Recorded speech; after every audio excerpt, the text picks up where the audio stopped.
My own daughter shoved me down a flight of concrete stairs and walked away. As I lay in the dark with a shattered hip, her husband looked down from the landing and told her to let me die down there. But before I lost consciousness, I pulled a phone from my pocket and made one single call. What happened next completely erased their existence. I am Richard Caldwell, 65 years old, and this is the story of how I destroyed the monsters I allowed into my home. Before I tell you exactly how I dismantled their lives, let me know where you are watching from in the comments below. Hit the like button and subscribe if you believe that blood does not give anyone the right to treat you like garbage. The argument started over a glossy piece of paper. I was standing at the top of the basement stairs holding a laundry basket. Melissa stepped directly into my path and shoved a cheap, poorly printed brochure against my chest. The bold letters on the front read Oak Creek Care Center. I did not need to open it to know what it was.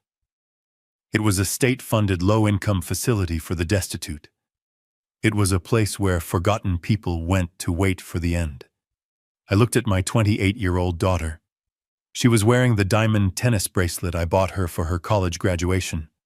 She crossed her arms and stared at me with eyes completely devoid of warmth. She told me it was time to be realistic. She said I was getting too old to manage the house and that my slight limp from a previous knee surgery was a liability. She demanded I sign the deed of my 4-bedroom home over to her and her husband Todd. They needed the equity to expand their lifestyle. I reminded her that I owned this house outright. I reminded her that I allowed them to move in rent-free 2 years ago so Todd could focus on his failing tech startup. I had given them the master bedroom. I had retreated to the guest room. I paid the property taxes. I paid for the groceries. I paid the utility bills.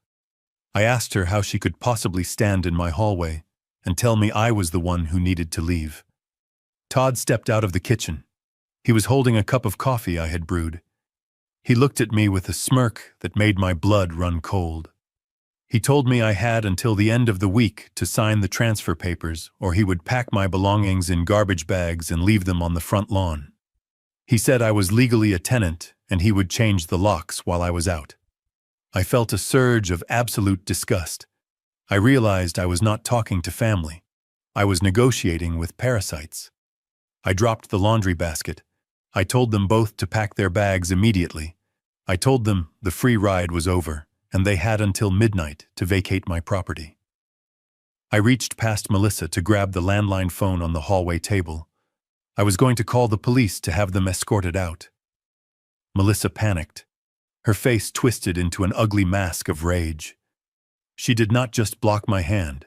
She placed both of her palms squarely on my chest and shoved me with all her strength.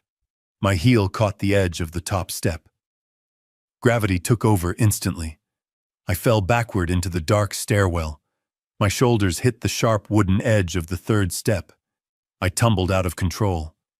I felt my ribs crack as I slammed against the railing.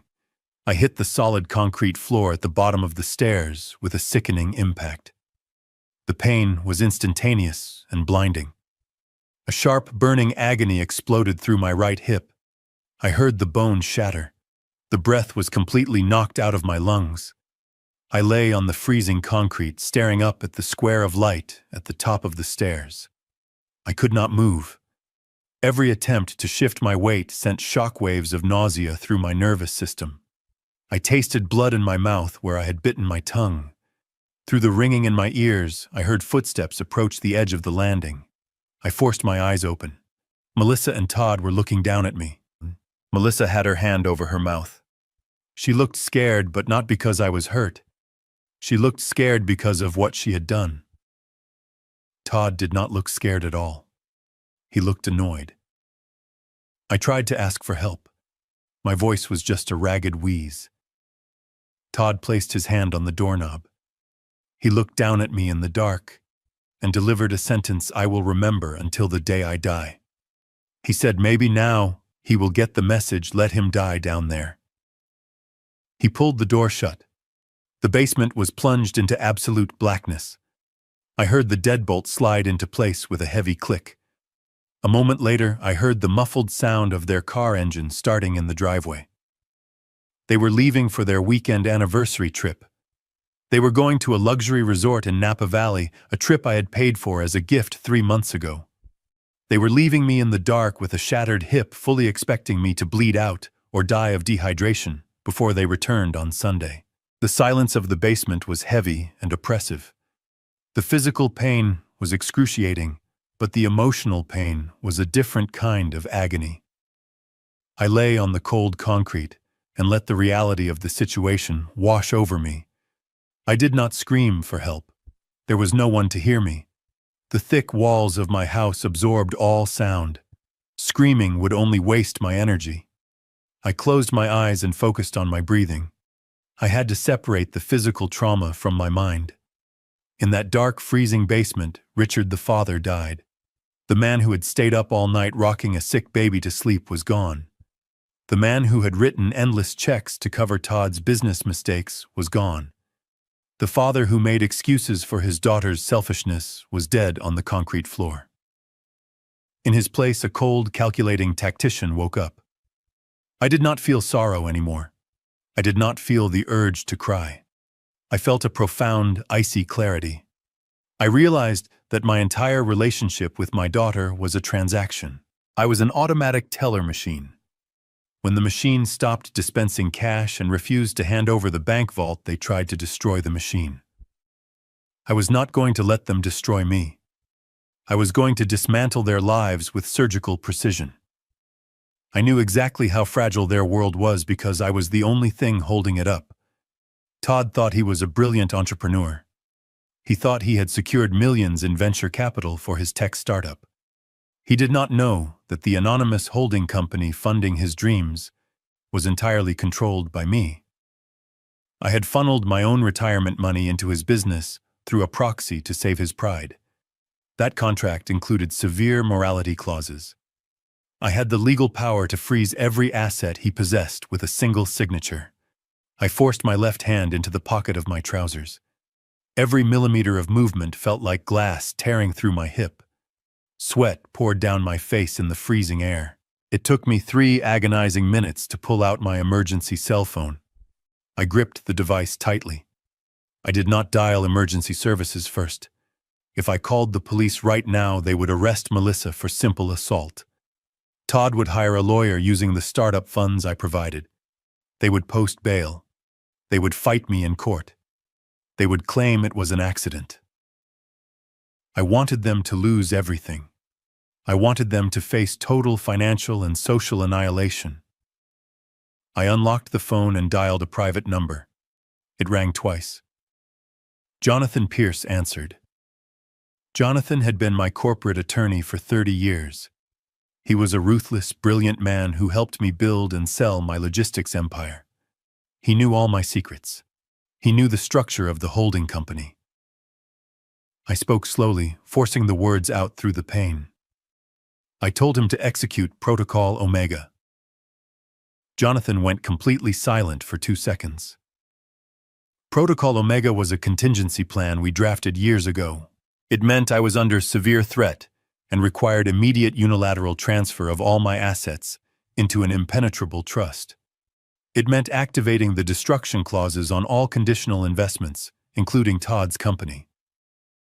Jonathan asked me where I was and what had happened. I told him I was locked in my own basement with a broken hip, and my daughter put me here. I told him to lock down the accounts, transfer the deed of my house to the commercial trust, and then call an ambulance to my address. I ended the call and dropped the phone on the concrete. The trap was set. The gears of their destruction were already turning. Now I just had to survive the night. 30 minutes later, the silence was shattered by the sound of heavy boots on my front porch. I heard the loud, authoritative voices of paramedics. I heard the splintering crack of wood as they broke down the front door.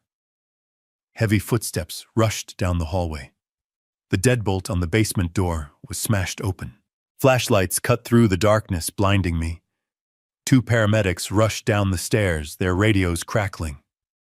They knelt beside me, assessing my injuries, shouting medical jargon to each other. They carefully stabilized my neck and began preparing a backboard.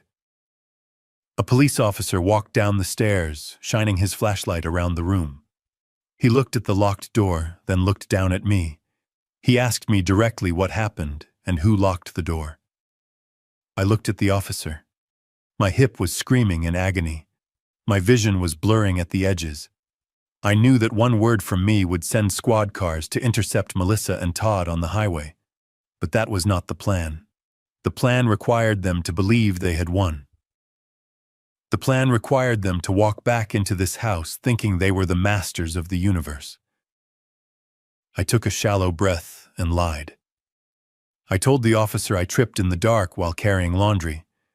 I told him the door must have blown shut, and the old lock jammed. The officer looked skeptical, but he wrote it down in his notebook. The paramedics lifted me onto the stretcher. The pain caused me to black out for a few seconds. When I opened my eyes again, they were loading me into the back of the ambulance. The cold night air hit my face. I looked back at my house. The front door was splintered and broken. The house was empty. Melissa and Todd were drinking champagne in Napa Valley, toasting to my demise. They had no idea that while they were celebrating, I had just erased their entire future. I closed my eyes as the ambulance sirens began to wail, ready to begin the next phase of the war from my hospital bed. I floated up from the deep chemical sleep of anesthesia. The transition felt like breaking through thick ice into a freezing reality. The harsh fluorescent lights of the recovery room burned through my eyelids. A rhythmic beeping tracked my heartbeat.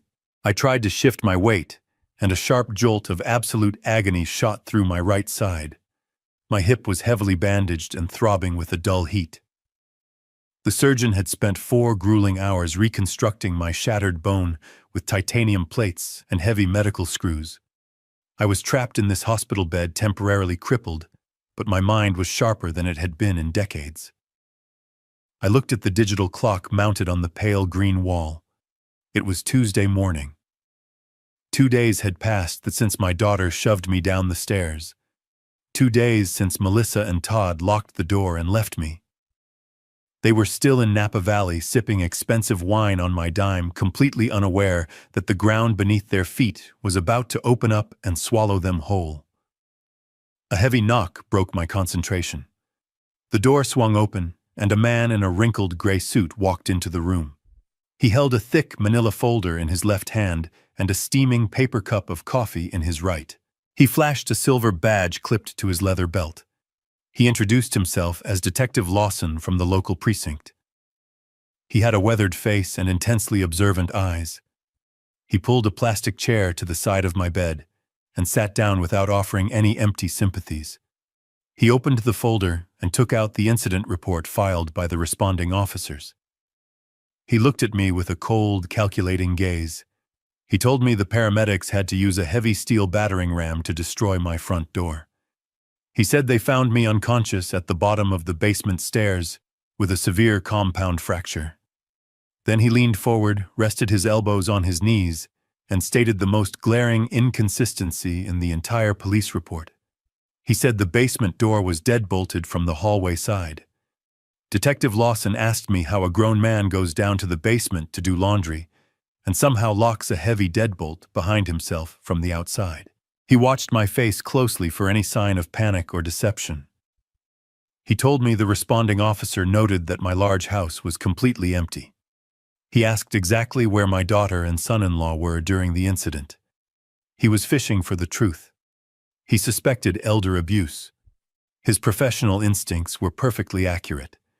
If I told him what really happened on that landing, he would issue a felony arrest warrant before lunch. Melissa would be dragged out of her luxury resort in handcuffs. But a simple assault charge was not enough for me.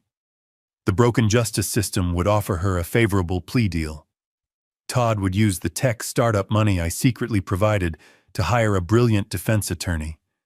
They would paint me as a confused old man and walk away with a slap on the wrist. I needed them to feel completely invincible so they would walk straight into the financial guillotine I had meticulously prepared. I forced a look of deep embarrassment onto my face. I let my voice tremble slightly, adopting the pathetic persona of a frail senior citizen whose mind was slipping. I looked down at my pale hands resting on the blanket and let out a long, shaky sigh.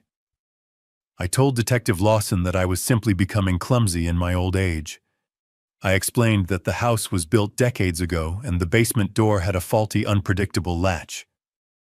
I said I had left the door propped open to carry my laundry basket, but a strong draft from an open window must have slammed it shut. I claimed the violent impact caused the heavy deadbolt to slide into place, effectively locking me inside the stairwell. I told him I panicked in the dark, tripped over my own feet, and tumbled down the steep wooden steps. It was a humiliating story. It painted me as incompetent and dangerously helpless. It tasted like bitter ash in my mouth to say the words out loud, but I delivered the performance flawlessly. Detective Lawson did not look convinced at all. He tapped his metal pen against the edge of the manila folder in a slow, steady rhythm. He told me that forensic evidence showed the deadbolt was fully and firmly engaged, which almost always requires manual human force. He asked me one last time if anyone else was in the house with me that afternoon. He offered me a lifeline, promising to arrange police protection if I was afraid of my family members. I looked him directly in the eyes and slowly shook my head. I told him Melissa and Todd had left for an anniversary trip hours before I decided to do the chores. I insisted it was my own stupid mistake and specifically asked him not to bother my daughter while she was on her vacation. The detective stared at me for a long, silent moment. He realized I was absolutely not going to give him the statement he needed to pursue a criminal investigation. Without a cooperating victim, his hands were legally tied. He closed the folder with a sharp, frustrated snap. He stood up, pulled a crisp white business card from his jacket pocket, and placed it on the tray table next to my bed. He told me to call his direct line the moment my memory of the event suddenly improved. He turned and walked out of the room, leaving me alone with the rhythmic beeping of the heart monitor. I picked up his card and tucked it safely under my pillow. The false baseline was officially set. The police investigation was successfully neutralized for now. Melissa and Todd would return home on Sunday, believing they had gotten away with attempted murder. They would think I was too weak and too terrified to speak the truth. Their monumental arrogance would be their absolute undoing. My attorney was already executing the massive asset transfers and locking down the trusts. The trap was fully armed and hidden in the shadows. Now I just had to wait patiently for the rats to come back to the house. The door clicked shut, leaving me completely alone in the sterile silence of the hospital room. The rhythmic beeping of the heart monitor was the only sound keeping me company. I stared at the blank white ceiling. The narcotic painkillers were trying to pull my brain back into a chemical fog, but I refused to let my mind dull. I needed to stay incredibly sharp. Every throb of pain radiating from my surgically repaired hip was a stark reminder of the mission. I was not just a victim recovering in a hospital bed. I was an architect finalizing a demolition. My thoughts drifted to Todd. I pictured his smug face looking down at me in the dark basement. Todd genuinely believed he was a titan of industry. He walked around my house in tailored Italian suits, drinking my expensive scotch, talking loudly on his phone about synergy and market disruption. He thought he was a self-made millionaire on the verge of changing the world with his software company. The absolute delusion of the man was staggering. Todd was not a genius. He was a parasite wearing a silk tie. 3 years ago, Todd was drowning in debt. His first 2 business ventures had collapsed entirely due to his own sheer incompetence and arrogance. He had burned through his personal savings. He had secretly drained my daughter's college fund, which I had generously transferred to her when she married him. They were on the brink of total bankruptcy. Melissa had come to me sobbing in the kitchen late one night. She begged me to save them. She pleaded with me to invest in Todd's new tech startup, claiming it was his final chance to prove himself. I had just finalized the sale of my commercial logistics empire. I had more liquid capital than I could spend in 3 lifetimes. But I knew that simply handing Todd a check would destroy whatever shred of pride he had left, and he would resent me for it. I wanted to protect my daughter's marriage. I wanted to give them a solid foundation. So I made the biggest mistake of my life. I decided to help them in absolute secret. I called Jonathan Pierce into my private study. We spent 3 days constructing a completely untraceable financial apparatus. We created a shadow entity named Vanguard Horizon Ventures. It was an anonymous holding company registered offshore, buried under layers of impenetrable corporate privacy laws. On paper, it was a ruthless elite venture capital firm. In reality, it was just me sitting at my mahogany desk, funding my arrogant son-in-law with my own retirement money. Vanguard Horizon Ventures officially approached Todd with an investment offer. We injected $3 million in seed capital into his failing software company. I will never forget the day Todd rushed into my living room waving the term sheet in my face. He was practically vibrating with arrogance. He bragged that a major institutional investor had recognized his unparalleled brilliance. He told me that traditional businessmen like me simply did not understand the modern digital economy. I smiled, congratulated him, and poured him a glass of my best whiskey. I let him believe he was a king. With that $3 million, Todd and Melissa transformed into monsters. They leased luxury vehicles and parked them in my driveway. They bought designer clothes and filled my closets. They started taking lavish vacations to Europe and the Caribbean. And while they spent my hidden money like water, their contempt for me grew daily. They moved into my house to save on living expenses, claiming they needed to reinvest their personal income into the business. They took over the master suite. They banished me to the small guest room down the hall. They began treating me like a bothersome roommate, and eventually like a despised servant. They completely forgot that I was the one paying the property taxes and the grocery bills. They viewed my existence as a burden on their glamorous lifestyle. But I was not a foolish old man. I did not build a massive logistics empire by writing blank checks based on blind trust. I was a pragmatic businessman who understood the darkest corners of human nature. When Jonathan Pierce drafted the venture capital contract for Vanguard Horizon Ventures, I insisted on inserting a very specific legal mechanism. Buried deep within the 70 pages of dense corporate jargon was an ironclad morality and ethical conduct clause. This clause was an absolute financial guillotine. It stipulated that if the founder of the company engaged in any illegal activity, demonstrated severe moral turpitude, or was implicated in elder abuse, Vanguard Horizon Ventures had the unilateral right to freeze all operating accounts instantly. Furthermore, the clause granted the holding company the immediate authority to seize all company assets, intellectual property, and personal collateral tied to the business. Todd never read the contract thoroughly. He was too blinded by the $3 million figure printed at the top of the page. He eagerly signed his own death warrant 3 years ago, completely unaware that his father-in-law held the pen.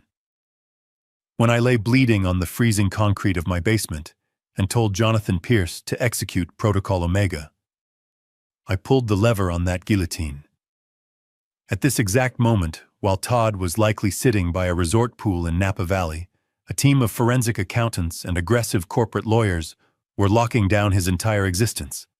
His business bank accounts were currently showing a balance of absolute zero.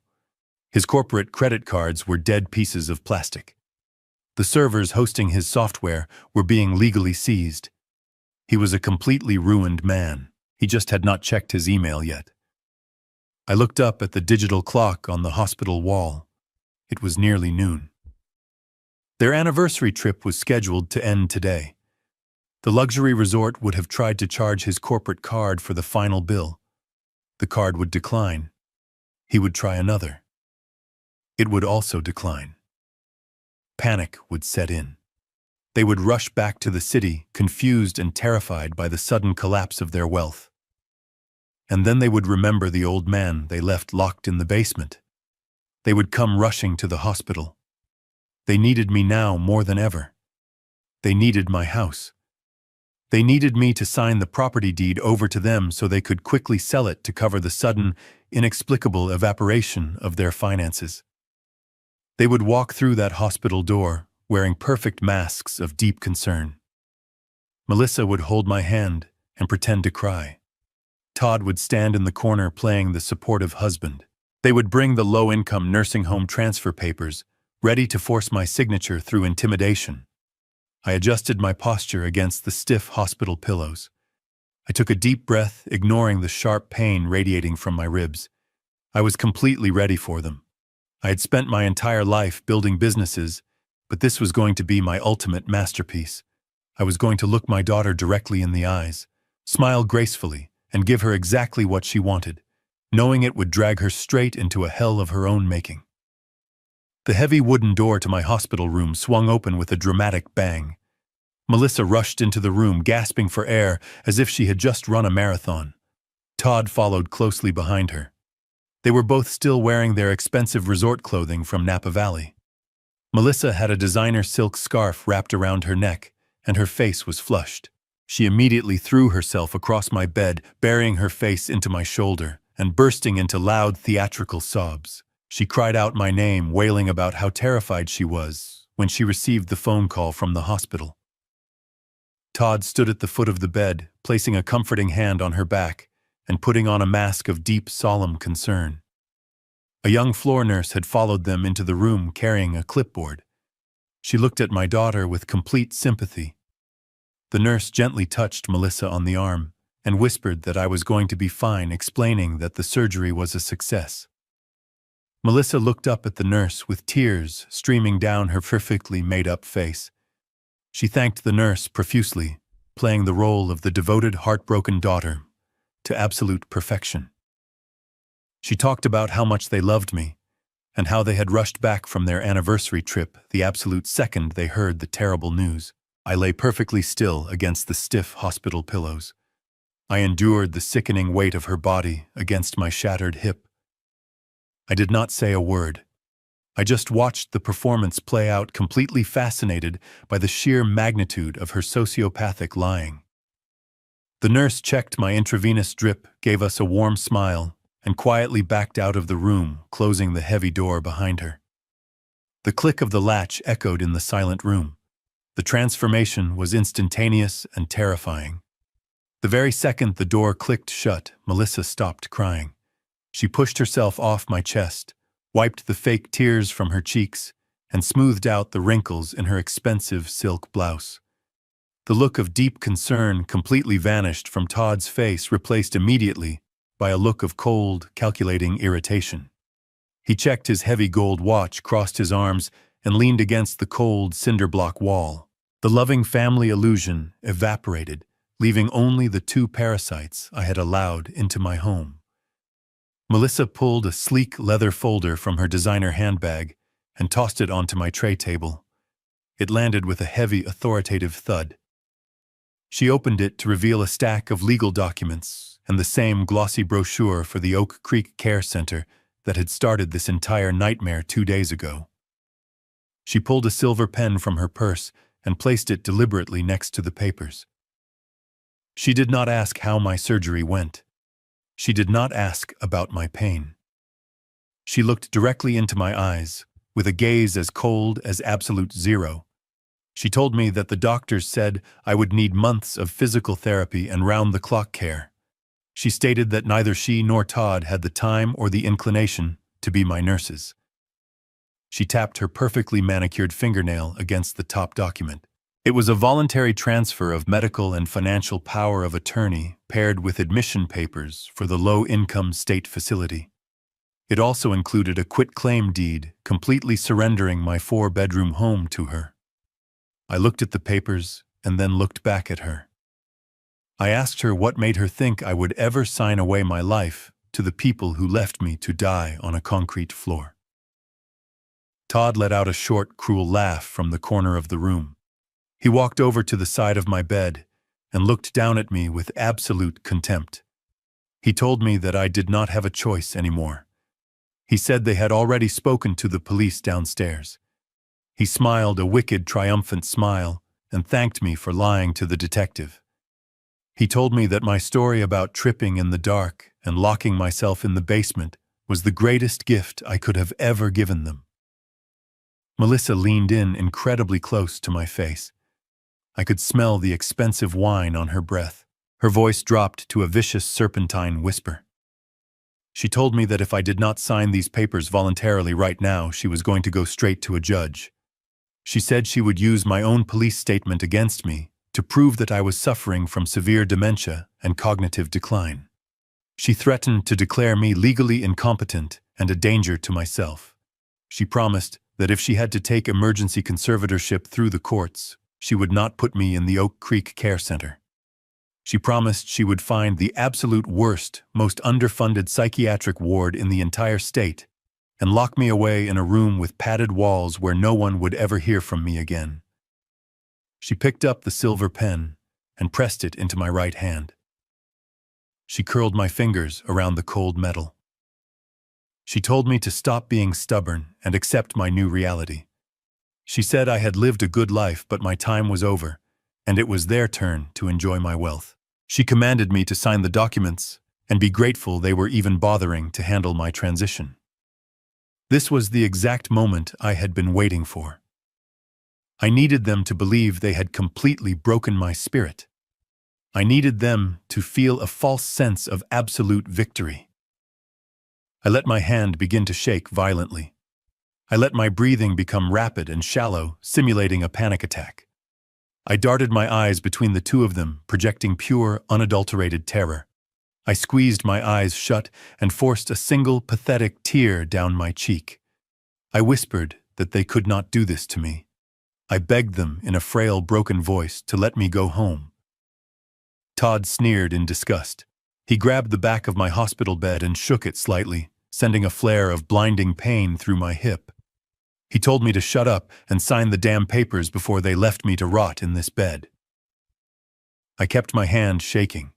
I slowly lowered the tip of the silver pen to the signature line of the first document. I hesitated, letting out a soft, defeated sob. Melissa tapped the paper impatiently. I pressed the pen down and signed my name. I moved to the next page and signed again. I signed away my medical rights.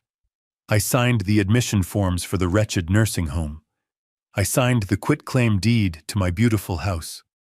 I signed every single page they put in front of me, making sure my handwriting looked weak and erratic. When I finished the final signature, the pen slipped from my trembling fingers and clattered onto the floor. I let my head fall back against the pillow and closed my eyes, acting like a man who had just lost his entire soul. Melissa snatched the documents off the tray table with lightning speed.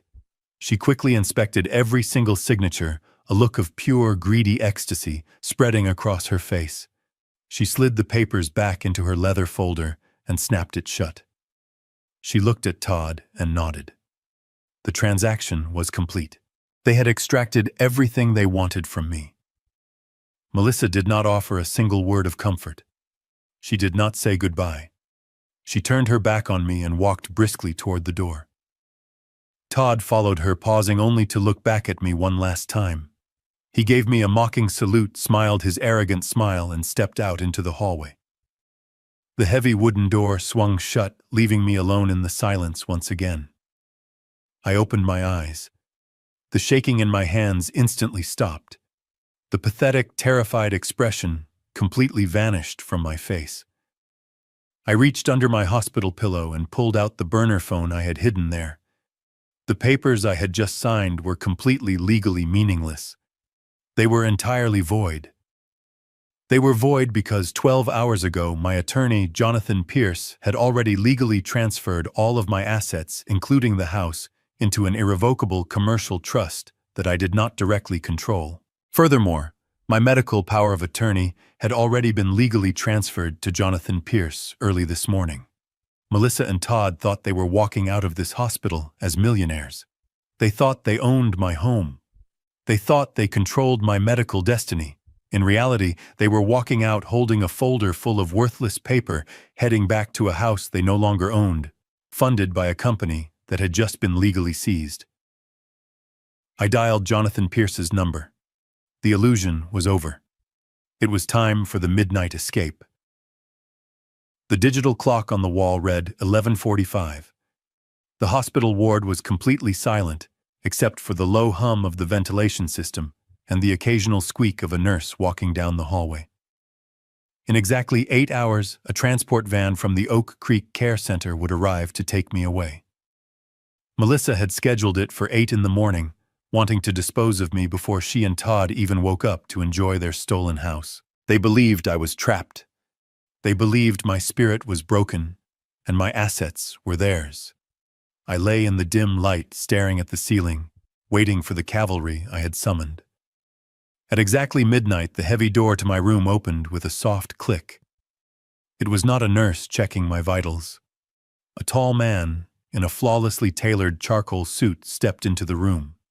It was Jonathan Pierce. My attorney did not look like a man visiting a sick friend. He looked like an executioner arriving for a scheduled appointment. Behind him walked a woman carrying a heavy leather briefcase and a man in a crisp white medical uniform. Jonathan walked to the side of my bed and looked down at me. His face was completely unreadable, a mask of pure professional detachment. He did not offer any empty sympathies about my broken hip. He simply nodded and said it was time to go to work. Jonathan introduced the woman as a private notary public. He introduced the man as the head of a private medical transport team waiting at the loading dock.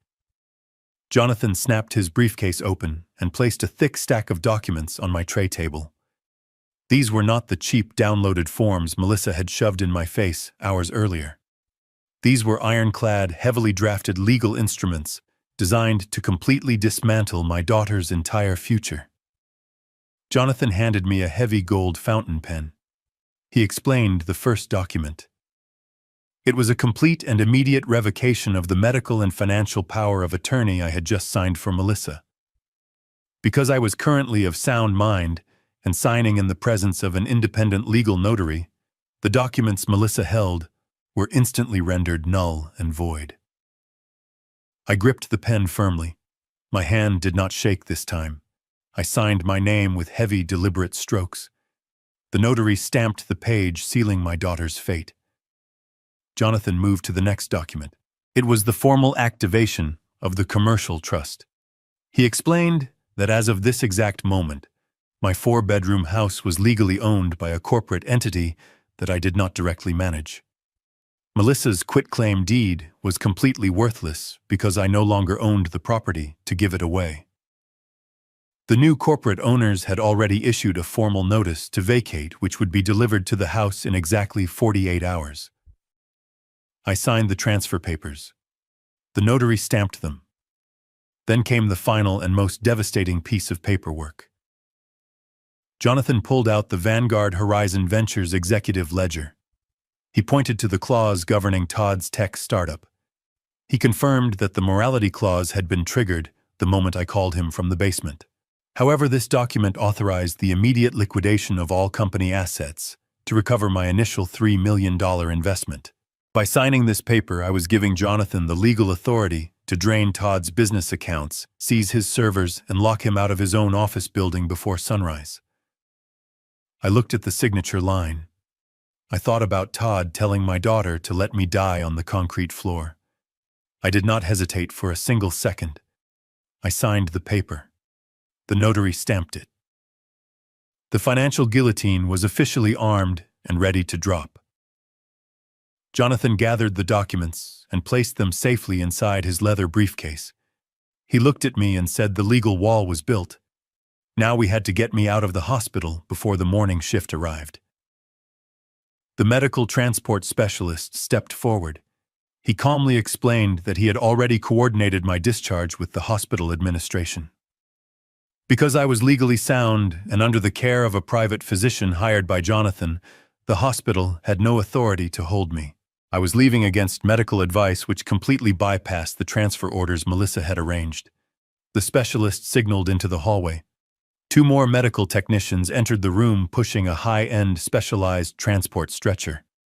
Moving me was an incredibly painful process. Despite their careful hands and synchronized movements, the shift from the hospital bed to the stretcher sent waves of hot agony shooting through my newly reconstructed hip. I clenched my jaw and stared at the ceiling, refusing to make a sound. I had survived 2 days on a freezing concrete floor. I could survive a 5-minute transfer. They secured me to the stretcher with heavy nylon straps and covered me with a thick, warm blanket. Jonathan walked out into the hallway first, clearing the path. The medical technicians rolled my stretcher out of the room. We did not go toward the main lobby. We moved silently down the dimly lit corridor toward the service elevators. We passed the nurses' station, where the night staff simply nodded at my attorney. Money and influence moved mountains, and Jonathan Pierce knew how to navigate both flawlessly. The elevator doors opened, and we descended into the basement of the hospital. It felt poetic. My nightmare had started in a dark basement, and my rebirth was beginning in another. We exited through the loading dock doors. The cold night air washed over my face, carrying the scent of rain and city asphalt. It was the most beautiful thing I had ever smelled. A sleek, unmarked medical transport van was waiting with its rear doors open. They carefully loaded me into the back of the van. The interior was like a mobile intensive care unit, brightly lit and packed with advanced medical equipment. Jonathan stepped up to the open doors and looked at me one last time before we departed. He told me that my new accommodations at the private rehabilitation estate were fully prepared and highly secure. He promised me that by the time I woke up tomorrow, Melissa and Todd would be living in a completely different reality. He stepped back, and the heavy doors slammed shut, plunging me into a quiet, secure environment. The van engine started with a low rumble. We pulled out of the hospital loading dock and merged onto the empty city streets. I looked out the small tinted window as we drove away from the building. In just a few hours, the sun would rise. Melissa would wake up in my house completely oblivious to the fact that she was a trespasser. She would wait for the nursing home transport to call her, eager to hear that I had been locked away. Instead, she was going to face a completely empty hospital bed and a voided legal contract. And Todd would try to buy his morning coffee only to discover that his credit cards were dead plastic and his entire company had been seized by an invisible hand. I closed my eyes and let the gentle rocking of the van lull me to sleep. The pain in my hip was still there, but the crushing weight of betrayal was completely gone. I was no longer a victim waiting for the end. I was a ghost vanishing into the night, leaving behind a perfectly constructed trap for the monsters who thought they had buried me. I woke up to the sound of birds singing outside a massive bay window. The morning sunlight poured across my bed, illuminating a room that looked more like a luxury hotel suite than a medical facility. I was no longer in the sterile environment of the public hospital. I was at the crest of a private, highly secure rehabilitation estate nestled deep in the wooded hills. The grounds were patrolled by private security. The gates required a biometric scan to open. No one could find me here. I was completely unreachable to the people who wanted me dead. My physical therapist was a former military medic named David. He arrived at 8 in the morning sharp, carrying a custom walker and a look of absolute determination. The next 2 hours were an exercise in pure agony. David forced me out of the comfortable bed. He made me put weight on my reconstructed hip. Every single step sent shockwaves of fire up my spine. Sweat poured down my face. My muscles screamed in protest. But I did not complain. I embraced the pain. The physical torment was a necessary fire burning away the weak father I used to be. Every grueling step across that hardwood floor was a step toward my complete restoration. I focused my mind entirely on the image of Todd, standing at the top of my basement stairs. By the time David allowed me to sit in the heavy leather recliner by the window, I was physically exhausted, but mentally sharper than a razor. At exactly noon, the heavy mahogany door to my suite opened. Jonathan Pierce walked in carrying his signature leather briefcase and a secure tablet. He transformed my recovery room into a corporate command center.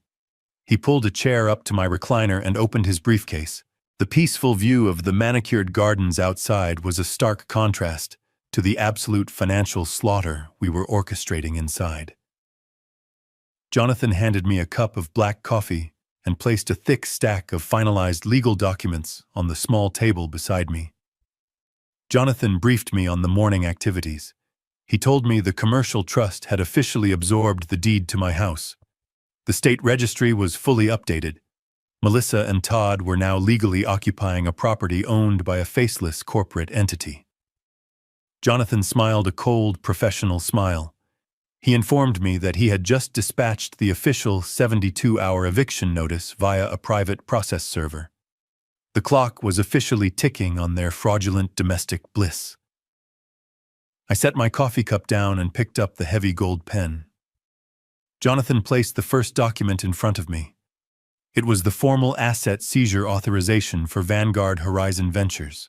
Jonathan explained that the forensic accounting team had spent the entire night mapping Todd's corporate infrastructure. They had identified his primary operating accounts, his payroll reserves, and his offshore tax shelters. I stared at the signature line. This single stroke of ink would instantly freeze $3 million. It would trigger automatic clawback protocols legally draining every single cent Todd possessed to repay the breached investment contract. I pressed the pen to the paper and signed my name with absolute precision. Jonathan slid the next document over. It was a formal directive to the bank holding Todd's business credit cards. Because the holding company legally guaranteed those lines of credit, activating the morality clause allowed me to instantly sever that guarantee. I signed the directive. In that exact moment, the plastic cards resting in Todd's expensive leather wallet turned into completely worthless garbage. The third document was a legal injunction against the servers hosting Todd's tech startup. Jonathan explained that because my holding company owned the intellectual property as collateral, we had the legal right to lock the entire system down pending a full audit. I signed the injunction. Thousands of lines of code and years of Todd's supposed brilliant work were instantly locked behind an impenetrable digital firewall. He was entirely locked out of his own creation. I handed the pen back to Jonathan. The physical pain in my hip was a dull throb completely overshadowed by the immense satisfaction of total control. I asked Jonathan what the timeline looked like. He checked his tablet and told me the bank freezes were already propagating through the financial network. The credit card cancellations would take effect in less than an hour. The server lockouts were happening as we spoke. I leaned back in the leather recliner and looked out the window. Melissa and Todd had returned from their luxurious anniversary trip, expecting to find me terrified and compliant. They had spent the last 3 days living in my house, sleeping in my bed, and drinking my wine, completely oblivious to the invisible net closing around them. They thought they had won the war by shoving an old man down the stairs. They did not realize the old man owned the stairs, the house, and the very ground they walked on. Jonathan packed his briefcase and stood up to leave. He told me the process server would deliver the eviction notice to the house tomorrow morning. He advised me to rest and focus on my physical therapy, promising to monitor the financial collapse from his office. I thanked him and watched him walk out the door. I was alone again, but I did not feel lonely. I felt a profound sense of purpose. I picked up my tablet and opened the live feed from the hidden security cameras I had installed around my property years ago. I settled in to watch my daughter and her husband face the absolute destruction of their entire reality. Melissa poured herself a double shot of espresso using the imported Italian machine sitting on my kitchen counter. She took a slow, deeply satisfying sip and looked out through the massive bay windows at the manicured backyard. It was Wednesday morning, just hours after they had forced me to sign my life away in that dim hospital room. She was wearing a pristine white silk robe, acting exactly like the lady of the manor. There was not a single ounce of guilt in her body. She did not feel remorse for shoving her own father down a flight of concrete stairs. She did not feel a shred of pity leaving me to rot in a state-funded facility. She only felt the intoxicating rush of unearned wealth. She turned to Todd, who was sitting at the custom mahogany dining table tapping away on his silver laptop. She told him they needed to move aggressively. She wanted the house listed on the market by Friday afternoon. She calculated that my property, located in one of the most exclusive neighborhoods in the county, would easily fetch over $2 million. Todd did not look up from his screen. He simply nodded and agreed, stating that the sudden injection of cash would allow them to upgrade to a massive penthouse downtown, while simultaneously expanding his software company. They were dividing my corpse before it was even cold. They had invited Evelyn Cross to the house for a 9 o'clock appointment. Evelyn was the most ruthless, successful, and exclusive real estate broker in the city. She only handled multi-million-dollar estates, and she was exactly the kind of shark Melissa wanted to represent her stolen asset. Right on schedule, the heavy brass knocker on the front door echoed through the hallway. Melissa practically glided across the hardwood floor to open it. Evelyn stepped into the foyer, wearing a perfectly tailored navy blue suit and carrying a sleek leather portfolio. She possessed an air of total professional dominance. Melissa welcomed her in with a sickeningly sweet smile, offering her coffee and pastries. Evelyn politely declined the refreshments. She stated that her schedule was incredibly tight and she preferred to get straight to business. Melissa eagerly led Evelyn on a grand tour of the property. She walked through my home, pointing out the architectural details, the vaulted ceilings, and the custom crown molding. But with every step, Melissa made sure to insult my legacy. She called the expensive Persian rugs tacky and outdated. She told Evelyn that the dark wood-paneled library smelled like an old man and needed to be completely gutted. She acted as if she had personally suffered through years of living in squalor and was finally ready to present a diamond in the rough to the market. Todd trailed behind them, occasionally chiming in to boast about the square footage, as if he had built the house with his own bare hands. Evelyn remained perfectly neutral. She took precise notes on her digital tablet, her eyes scanning the rooms, calculating the exact market value of every square inch. When the tour concluded, the three of them sat down at the large dining room table. Melissa folded her hands together and leaned forward, practically vibrating with greed. She asked Evelyn what the initial listing price should be and how quickly they could expect an all-cash offer. Evelyn did not answer immediately. She placed her tablet on the table and opened a specific application. She tapped the screen a few times, her manicured brow furrowing in slight confusion. The air in the room suddenly shifted. The confident, arrogant energy radiating from Melissa and Todd hit an invisible wall of professional hesitation. Evelyn looked up from her screen and adjusted her posture. She asked Melissa in a very calm and measured tone to clarify her exact legal relationship to the property. Melissa laughed a sharp, arrogant sound. She proudly declared that she was the sole legal owner. She explained that her elderly father had recently suffered a terrible accident, experienced a severe mental decline, and had voluntarily signed the entire estate over to her just last night. She spoke about my fictional dementia with a chilling lack of emotion. Evelyn did not smile. She turned the tablet around and pushed it across the polished mahogany table so Melissa and Todd could see the screen. Evelyn explained that her brokerage requires a preliminary title search and public registry check before taking on any new high-end listing, just to ensure there are no hidden liens or legal complications. She pointed a perfectly manicured finger at a highlighted section of the county database. Evelyn stated that according to the official state registry, which updated at midnight, the property did not belong to Richard Caldwell. Furthermore, it certainly did not belong to Melissa or Todd. The deed to the 4-bedroom estate had been legally and irrevocably transferred to Vanguard Horizon Commercial Trust 2 full days ago. The silence that fell over the dining room was absolute and suffocating. Melissa stared at the glowing screen of the tablet. The words Vanguard Horizon Commercial Trust reflected in her wide, panicked eyes. She blinked rapidly, her brain completely unable to process the information. Todd leaned over his jaw, dropping slightly, as he read the official county seal verifying the digital record. The color completely drained from his face. Melissa suddenly stood up her chair, scraping violently against the hardwood floor.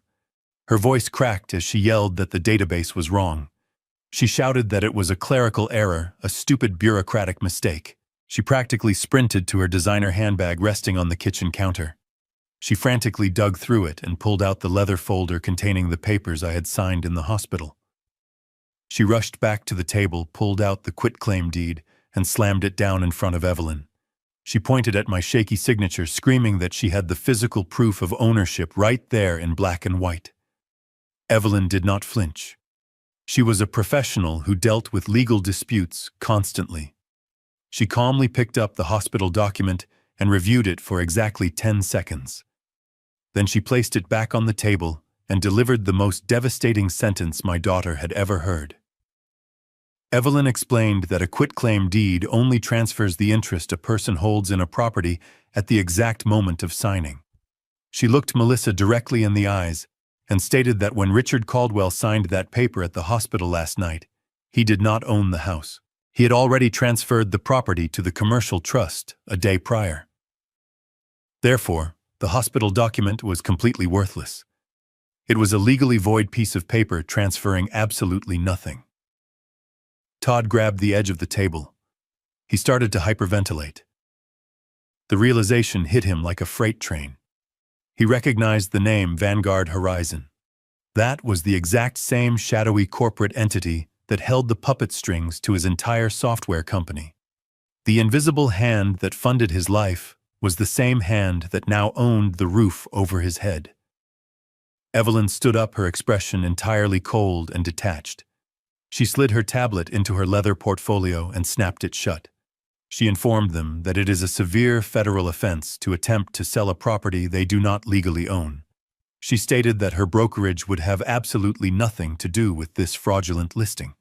She did not wait for them to show her out. She turned on her heel and walked swiftly out the front door, the heavy latch clicking shut behind her with an awful finality. Melissa collapsed back into her chair. Her hands were shaking uncontrollably.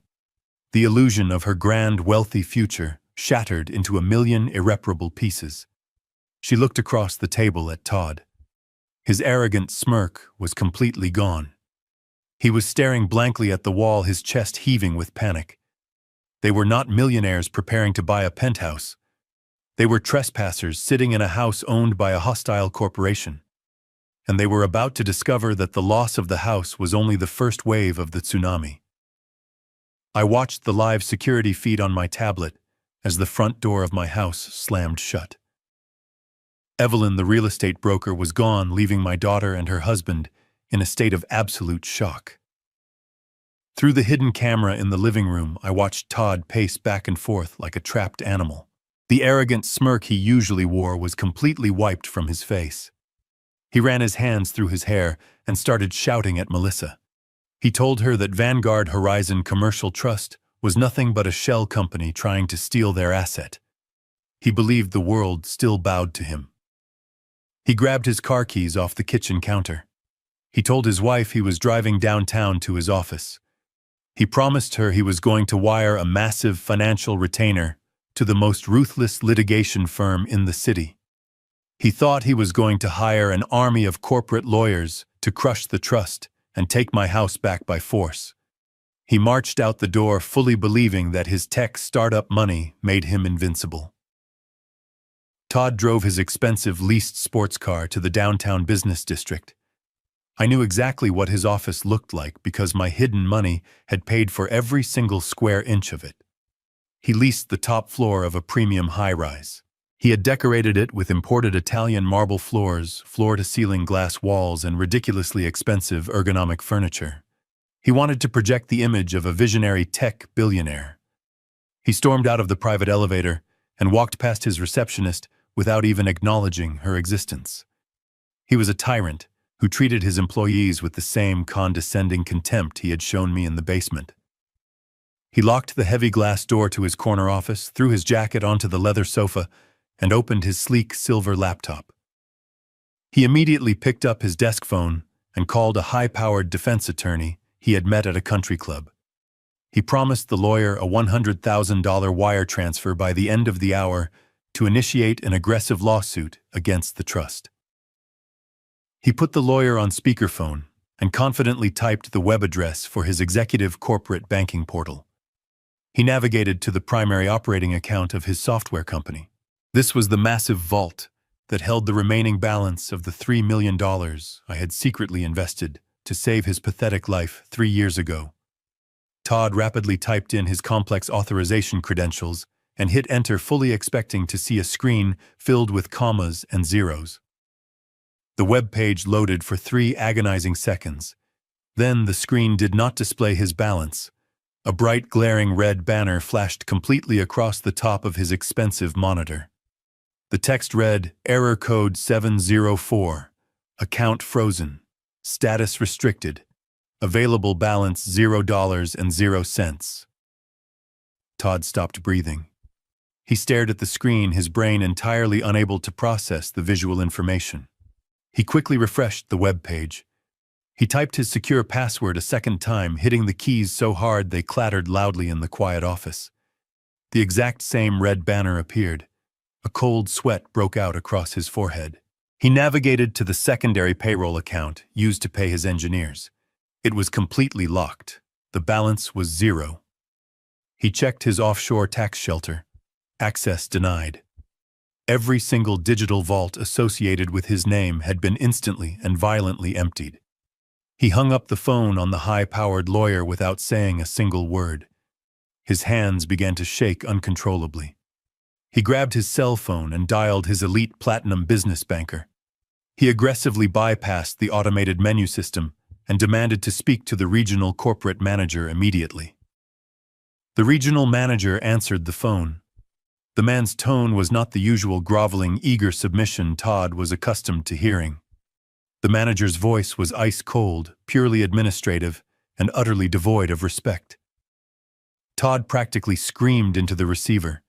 He demanded to know why a ridiculous system glitch was holding up his critical business capital. He threatened to sue the bank and move his millions to a competitor by the end of the day. The bank manager paused for a long moment, allowing Todd to completely exhaust his arrogant tirade. Then the manager delivered the absolute killing blow. He informed Todd that there was no system glitch. He stated clearly that Vanguard Horizon Ventures, the primary guarantor and sole investor of the startup, had executed an emergency unilateral asset seizure at exactly 8 o'clock this morning. Todd felt his throat close up. His voice cracked as he desperately argued that they could not legally do that without a formal board of directors vote.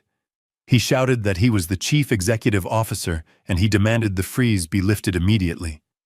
The bank manager calmly explained that a board vote was absolutely not required when a level 4 breach of contract protocol was triggered. Todd gripped the edge of his mahogany desk. He demanded to know what the supposed breach of contract was. The manager audibly shuffled some papers on his end of the line. He read directly from the legal injunction filed earlier that morning by my attorney, Jonathan Pierce. He stated that Vanguard Horizon Ventures was exercising its absolute rights under Section 4, Paragraph 12 of the Founder Agreement, specifically the Morality and Ethical Conduct Clause. The manager cleared his throat and read the exact legal justification out loud. He stated that the holding company was executing an immediate freeze of all operating capital pending an active police investigation into felony elder abuse, aggravated assault, and gross moral turpitude. The words hung in the air of Todd's expensive corner office like a death sentence. Elder abuse, aggravated assault. The bank manager asked Todd if he needed the police incident report number associated with the financial freeze. Todd dropped the cell phone onto his desk. The connection was still open. The manager's voice buzzing faintly from the speaker, but Todd could not form a single word. The invisible corporate holding company knew exactly what he had done in my basement. The horrific realization crashed down on him with the weight of a collapsing skyscraper. The holding company that owned his entire business was called Vanguard Horizon Ventures. The trust that had just legally evicted him from his home was called Vanguard Horizon Commercial Trust. The invisible billionaire investor he had been bragging about to his friends for 3 entire years was the exact same old man he had left to die on the freezing concrete floor. I was Vanguard Horizon. While Todd stood completely paralyzed behind his desk, the second phase of the destruction protocol automatically initiated. The lights on his high-speed internet router flashed violently and then turned solid red. His computer screen suddenly went completely black. A wall of scrolling white text appeared as the servers hosting his precious software were physically and digitally locked down by my cybersecurity team. The proprietary code he thought would make him famous was instantly encrypted and locked behind an impenetrable digital firewall. He was entirely locked out of his own creation. He rushed to his office door and threw it open. The open floor plan of his startup was descending into total chaos. His lead software developers were standing up from their desks, staring in confusion at dead monitors. The receptionist was arguing loudly with three large men in dark charcoal suits who had just stepped out of the elevators. They were corporate auditors accompanied by private security contractors hired directly by Jonathan Pierce. The lead auditor walked straight across the room, ignoring the panicked employees. He walked directly up to Todd. He handed him a thick legal binder and demanded that he surrender his building access card immediately. Todd tried to puff out his chest. He tried to assert his authority and ordered the men to leave his property. The largest security contractor simply stepped forward, placed a heavy hand on Todd's shoulder, and informed him that he was currently trespassing on Vanguard Horizon property. Todd was frog-marched out of his own office. He was paraded past his bewildered employees who watched their arrogant boss get escorted away like a common criminal. He was not allowed to grab his expensive coat. He was not allowed to take his silver laptop or his car keys from his desk.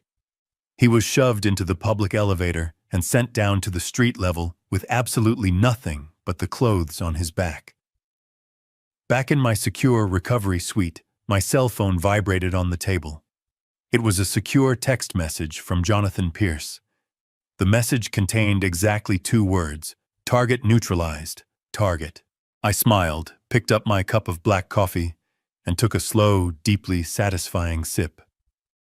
Todd had walked into that office building, believing he was a king preparing to conquer the world. He was thrown out onto the sidewalk 10 minutes later as a completely broken peasant. He had absolutely no money to hire a lawyer. He had no money to pay his rent. He could not even afford to buy a cup of coffee. The parasite had been completely and surgically severed from the host, and his absolute starvation had finally begun. Todd did not drive his leased sports car back to my estate. He could not. His vehicle required a digital authorization key linked directly to his corporate executive account. While he was riding the elevator down to the street level, with the security contractors, my cybersecurity team had remotely deactivated his profile. When Todd reached the underground parking garage, the car completely refused to unlock. His corporate platinum credit card was declined at the automated taxi stand outside the building. His personal bank card was declined when he tried to order a premium rideshare service on his phone. The man who had strutted into his office building believing he was a titan of industry was forced to walk 2 miles in the afternoon heat to a public bus stop. He had to beg a city transit driver to let him ride for free because his expensive leather wallet contained absolutely nothing but dead plastic. When Todd finally pushed open the heavy mahogany front door of my home, he looked like a man who had aged 10 years in a single afternoon. He stumbled into the grand foyer, his tailored Italian suit soaked in sweat and covered in city dust.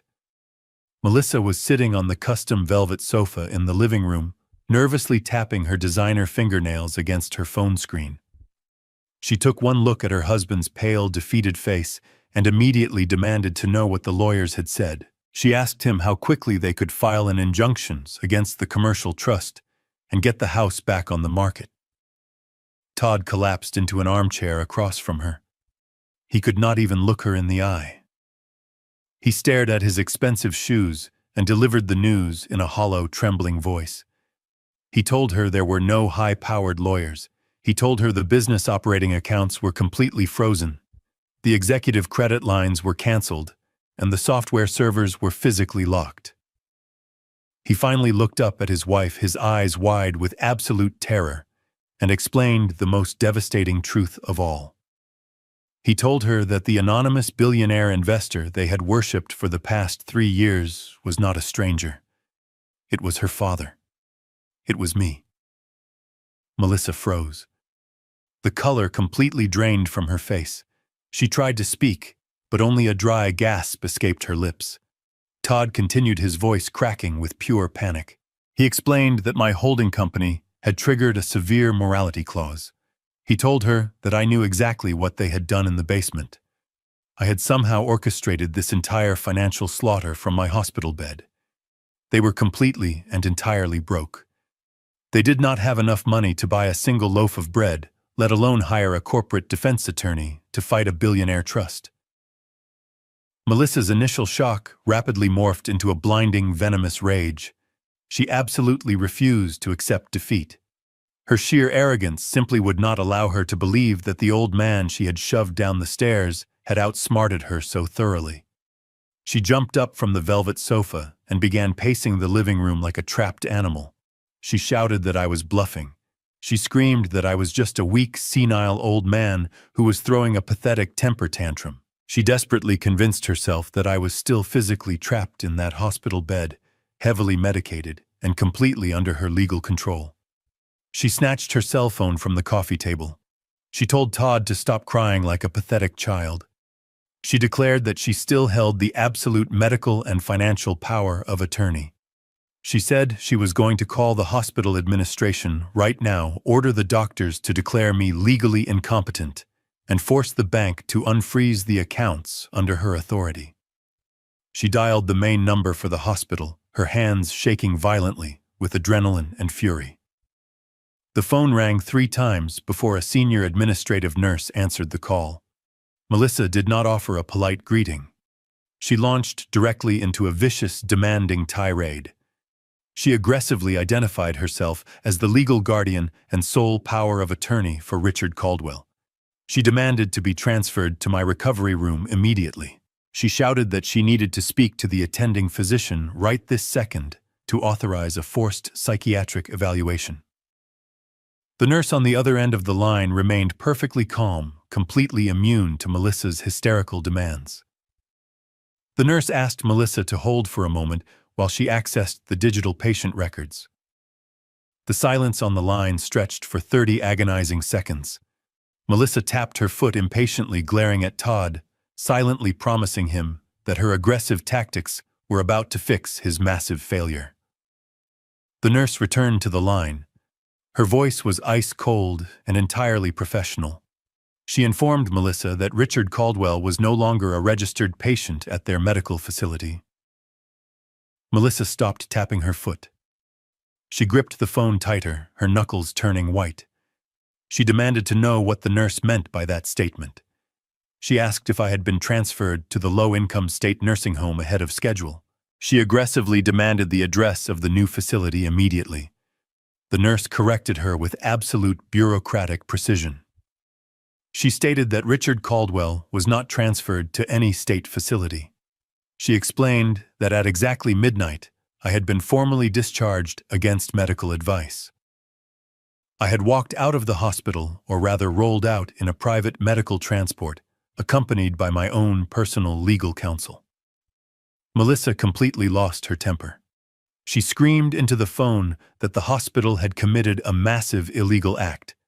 She shouted that she held the medical power of attorney and the staff had absolutely no right to release a severely injured, mentally incompetent patient without her direct written consent.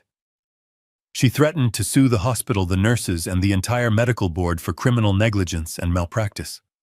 The nurse did not flinch at the threats. She simply read directly from the legal notes attached to my newly updated file. She informed Melissa that a private notary and a senior corporate attorney had visited my room at midnight. She stated clearly that I had executed a legally binding, fully notarized revocation of all previous power of attorney documents. She told Melissa that the papers she currently held were completely void and legally worthless. Furthermore, the nurse explained that my new legal representative, Jonathan Pierce, had placed a strict privacy block on my entire medical file. The hospital was legally forbidden from disclosing my current location, my medical status, or any further information to anyone specifically, including my daughter. Before Melissa could scream another threat, the nurse politely wished her a good day and disconnected the call. The line went completely dead. Melissa slowly lowered the phone from her ear. Her hand was trembling so violently she dropped the device onto the hardwood floor. It landed with a sharp crack, but she did not even look down. The absolute reality of her situation finally shattered her delusions of grandeur. I was not trapped. I was not heavily medicated. I was entirely gone. I had vanished into thin air, leaving her standing in my living room, holding a folder full of worthless paper. She looked at Todd. The massive house suddenly felt incredibly silent and cold. They were completely isolated. They had no money. They had no business. They had absolutely no legal authority over me. And worst of all, they had no idea where I was or what I was going to do next. The invisible net had pulled completely tight around them. Panic set in, pure and unadulterated. Todd stood up from the armchair, his breathing shallow and rapid. He pointed out the massive bay windows toward the front driveway. He reminded her of the eviction notice the real estate broker had mentioned. He said the commercial trust would soon send armed police officers to drag them out of the house. He suggested they pack their bags and run before things got worse. But Melissa's greed was a fatal, incurable disease. Even in the face of total annihilation, she refused to let go of the wealth she believed she inherently deserved. She looked around the grand living room, admiring the high vaulted ceilings and the expensive art hanging on the walls. She told Todd they were absolutely not leaving. She reasoned that corporate eviction processes take an immense amount of time. She claimed it would take months for a trust to navigate the housing courts to legally remove them from a residential property. She formulated a desperate, completely illegal plan. She decided they were going to squat in my $2 million estate. She told Todd to go down to the garage and find his heavy toolbox. She ordered him to change every single lock on the front, back, and side doors. She told him to nail the basement windows shut from the inside. She declared that this house was her castle, and she was not going to let a faceless corporation steal it from her without a massive fight. She also realized they needed cash immediately just to survive the week. Their credit cards were useless, and they had exactly $0 in their bank accounts. Melissa looked at my expensive collection of antique furniture, my vintage Persian rugs, and the glass display case in the study holding my rare vintage watches. She smiled a desperate, predatory smile. She told Todd they were going to throw a massive cash-only estate sale this coming weekend. They were going to illegally sell off every single valuable item in my home to wealthy buyers before the authorities could force them out. It was a completely reckless, deeply illegal move born of pure desperation and overwhelming greed. It was exactly the move I knew they would make. It was the absolute perfect setup for the final trap I had already prepared for them. Saturday morning arrived with bright sunshine. My house, the property currently owned by a commercial trust, was completely transformed. Melissa and Todd had spent the last 48 hours tearing through my personal belongings like ravenous scavengers. They were entirely cut off from the banking system. They had absolutely no access to their credit cards. They were starving for liquid cash to survive the weekend and to hire lawyers to fight the trust. Their brilliant, desperate solution was to host a massive cash-only estate sale disguised as an exclusive weekend cocktail party. Through the high-definition security cameras hidden in the ceilings, I watched the absolute desecration of my legacy. Melissa had hired a cheap catering company using the very last few dollars hidden in my emergency kitchen drawer. Waiters walked around my living room carrying trays of cheap champagne. The house was packed with dozens of wealthy, completely oblivious buyers from the surrounding neighborhood. These people thought they were attending a chic liquidation event. They had absolutely no idea they were actively participating in the mass fencing of stolen property. Melissa was standing near the grand fireplace wearing one of her most expensive designer dresses. She was holding a crystal glass and playing the role of the tragic, devoted daughter to absolute perfection. I listened through the hidden microphones as she lied directly to a group of potential buyers. She told them that her poor father had suffered a catastrophic mental breakdown. She claimed I was permanently relocated to a specialized memory care facility, and she was simply liquidating the estate to pay for my astronomical medical bills. The buyers nodded with deep sympathy and then eagerly handed her thick stacks of $100 bills to purchase my personal belongings. I watched her sell the antique mahogany writing desk I had purchased in London 30 years ago. She sold it to a local doctor for $4,000 in cash. She did not know that desk held the original blueprints for my first logistics warehouse. To her, it was just a piece of old wood blocking her path to a new penthouse. She stuffed the cash directly into a designer handbag resting on the mantel. Her eyes were completely glazed over with absolute greed. She actually believed she was outsmarting me.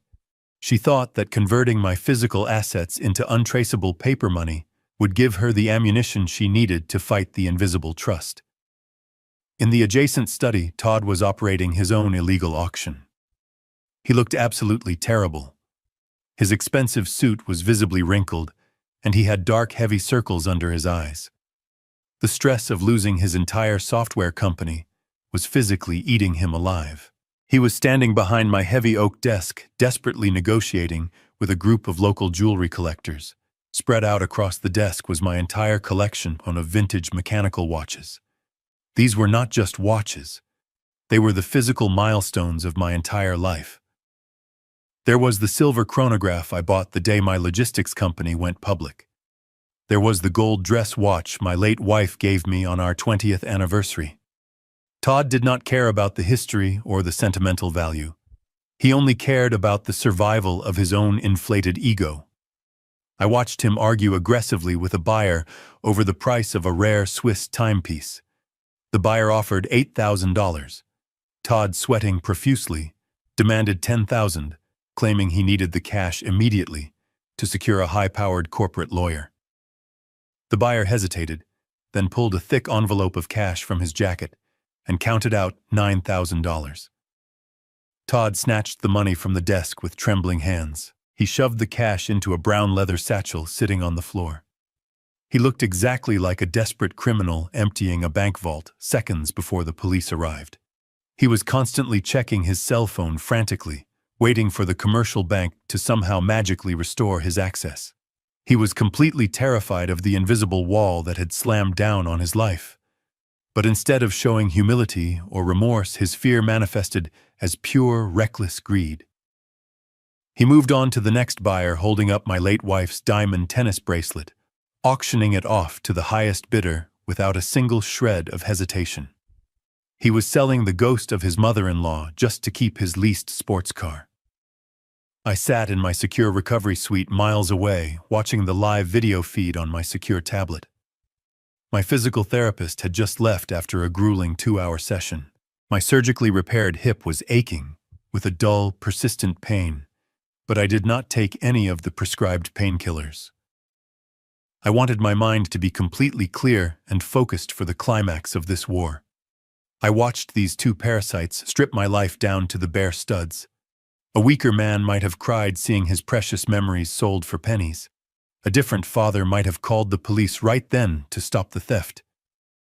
But I did not lift a finger to intervene. I let them sell the expensive oil paintings right off the walls.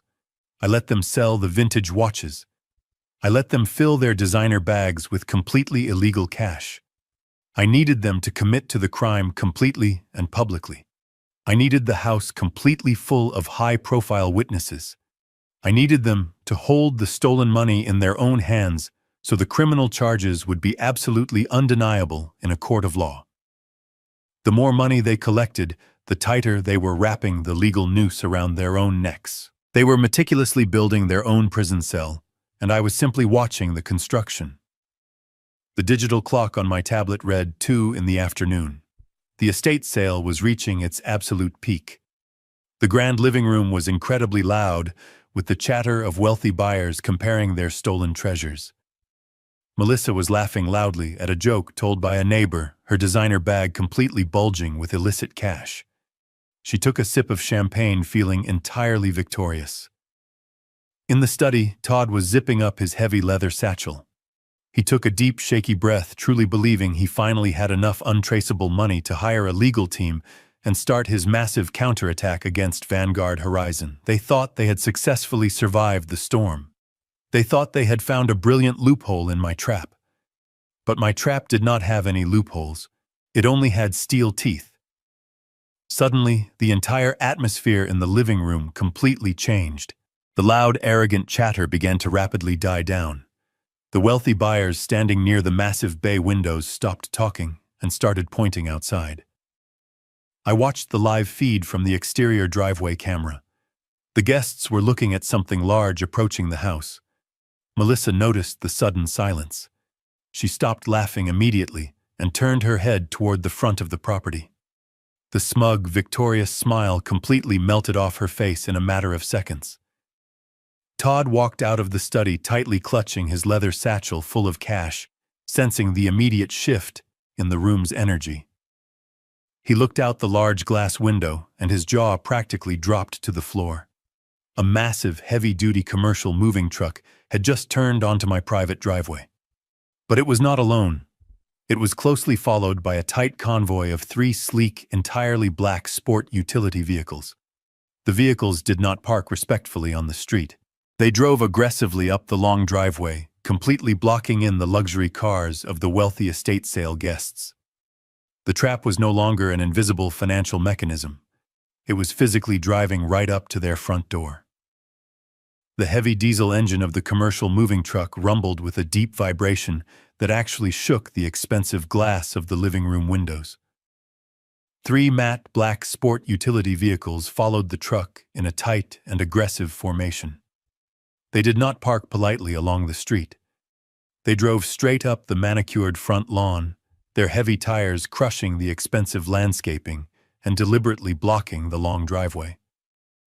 They formed an impenetrable wall of metal, completely trapping the luxury sedans and sports cars belonging to the wealthy estate sale guests. The trap had physically arrived right at their front door. The atmosphere inside the house shifted from a loud celebration to breathless terror in a matter of seconds. The wealthy doctors, local politicians, and neighborhood gossips stopped drinking their champagne. They crowded around the massive bay windows pointing at the imposing vehicles. Melissa dropped her crystal glass. It hit the hardwood floor and shattered into dozens of jagged pieces, but she did not even look down. Her face turned the color of ash. The smug and victorious smile she had worn all morning melted away entirely, replaced by a look of sheer, unadulterated panic.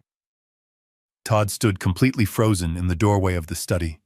He was still clutching the heavy leather satchel, stuffed with thousands of dollars in illicit cash. His heart hammered violently against his ribs. He knew exactly what those black vehicles meant.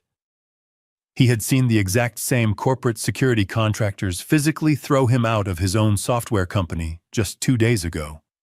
He knew this was not a mistake. This was the invisible hand of Vanguard Horizon reaching out to crush the very last sanctuary he had left in the world. 12 men stepped out of the black vehicles simultaneously. They were not local police officers. They did not wear standard blue uniforms or carry themselves with the patient demeanor of public servants. They wore identical tactical charcoal suits. They had discreet communication earpieces tucked behind their ears. They moved with terrifying and synchronized military precision. They completely surrounded the perimeter of the house, taking up positions at the front door, the side gates, and the backyard patio. They were a private corporate asset recovery team, and they looked like an army of executioners preparing for a siege. The lead agent stepped forward from the center vehicle. He was a tall and heavily built man with iron gray hair and a face carved from stone. He did not look angry. He looked entirely bored, which made him infinitely more intimidating. He carried a thick metallic clipboard in his left hand. He walked up the stone steps to the front porch with slow and deliberate strides. His heavy boots echoed loudly against the wood, sounding like the ticking of a massive clock counting down to absolute ruin. Melissa desperately tried to regain control of the situation. Her massive ego simply refused to accept that she was completely outmatched. She smoothed down her designer dress, forced her fake smile back onto her face, and threw the front door open before the agent could even knock. She puffed out her chest and tried to project the authority of a wealthy homeowner. She loudly demanded to know who they were and why they were ruining her private weekend cocktail party. She threatened to call the mayor and have them all arrested for trespassing. The lead agent did not even blink. He completely ignored her theatrical outrage. He stopped exactly 2 feet in front of her and looked down at her with absolute disgust. He did not lower his voice to speak to her privately. He projected his voice loudly and clearly, ensuring that every single wealthy guest standing in the foyer and the living room could hear his exact words. He introduced himself as Agent Bradley, the Regional Director of Asset Recovery for Vanguard Horizon Commercial Trust. Melissa opened her mouth to argue, but Agent Bradley cut her off instantly. He held up the heavy metallic clipboard. He announced to the entirely silent room that the property they were currently standing inside was legally owned by a commercial corporation.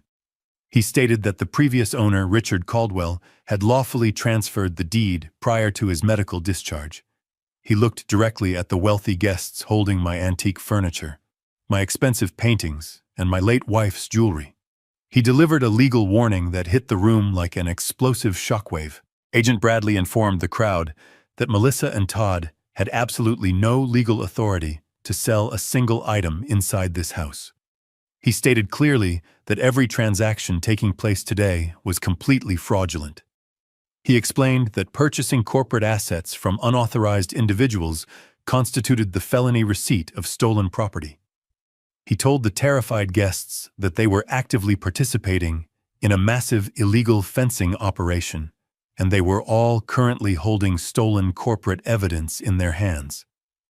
The reaction was instantaneous and completely chaotic. The wealthy buyers were people who valued their pristine reputations above all else. The mere mention of felony charges and stolen property sent them into an absolute frenzy. A prominent local surgeon immediately dropped the antique vase he had just purchased. A wealthy socialite frantically unhooked the diamond tennis bracelet from her wrist and threw it onto the nearest table as if the metal was burning her skin. The guests realized they had been completely conned. They turned their collective rage entirely onto Melissa and Todd. Dozens of angry people began screaming at my daughter. They demanded their cash back immediately. They called her a thief and a fraud. Melissa backed away from the door, her hands raised defensively, completely overwhelmed by the vicious hostility of her own country club friends. She tried to stammer out an excuse, claiming it was a massive misunderstanding, but no one was listening to her lies anymore. The illusion of her grand lifestyle was completely stripped away, exposing the pathetic and desperate criminal hiding underneath the designer clothes. In the middle of the absolute chaos, Todd made a catastrophic decision. His mind completely snapped under the pressure. He looked at the heavy leather satchel in his hands, bulging with nearly $30,000 in untraceable cash. It was the only money he had left in the entire world. He turned his back on the living room and sprinted toward the kitchen, intending to escape through the back door and run into the dense woods behind the property. He did not care about his wife. He only cared about saving himself. He burst through the swinging kitchen doors and collided violently with a wall of solid muscle. 2 of the corporate security agents had already secured the back entrance. They grabbed Todd by the shoulders and slammed him forcefully against the stainless steel refrigerator. The impact knocked the wind completely out of his lungs. The heavy leather satchel slipped from his sweaty fingers and hit the tile floor, bursting wide open. Thick stacks of $100 bills spilled out, scattering completely across the kitchen floor. One of the agents pinned Todd against the appliance, while the other calmly knelt down and began collecting the scattered money. The agent informed Todd that the cash was being formally seized as direct evidence of illicit corporate theft. Todd struggled weakly against the agent's iron grip, tears of pure frustration and terror streaming down his face. He sobbed uncontrollably, begging them to leave him just a few $100s so he could buy food. The agents ignored his pathetic pleading completely. Back in the front hallway, Agent Bradley stepped past a completely paralyzed Melissa. He walked directly into the center of the living room and issued a final command to the panicked crowd. He ordered everyone who did not reside in the house to exit the premises immediately. He warned them that anyone remaining inside the property in exactly 2 minutes would be detained and handed over to the local police for criminal processing. The guests did not hesitate for a single second. They practically trampled each other, rushing out the front door, abandoning their stolen purchases and leaving their cash behind. They sprinted across the lawn to their blocked luxury cars, completely desperate to distance themselves from the radioactive disaster of my daughter's life. Melissa was left standing alone in the center of the room, surrounded by abandoned antiques and stern security contractors. The estate sale was over, and the final reckoning had officially arrived. The fleeing guests created a chaotic wave of panic across my front lawn. Luxury cars reversed recklessly over the manicured grass, desperate to escape the corporate blockade. But the mass exodus suddenly ground to a complete halt. A heavy silence fell over the property as a large custom medical transport van pulled slowly up the center of the driveway, parting the sea of black security vehicles. The van parked directly in front of the grand entrance. The rear doors swung open with a heavy metallic clack. A mechanized hydraulic ramp slowly lowered to the pavement. I did not look like the broken, pathetic old man they had left to die on the freezing concrete floor. I did not look like the terrified victim trembling in a hospital bed. I was dressed in a flawlessly tailored charcoal suit that concealed my heavy medical bandages. I sat perfectly upright in a state-of-the-art motorized wheelchair. I navigated the chair down the ramp with practiced precision. Jonathan Pierce walked closely by my side, holding a thick leather binder. 2 massive private security contractors flanked me, their hands resting cautiously near their utility belts. The lingering guests, who had been too shocked to run, stood frozen on the lawn, staring at me in absolute disbelief. Melissa was standing on the front porch. The stolen cash from the estate sale was completely forgotten. Her eyes were wide with a terror so profound it looked as though she had seen a ghost. In many ways, she had.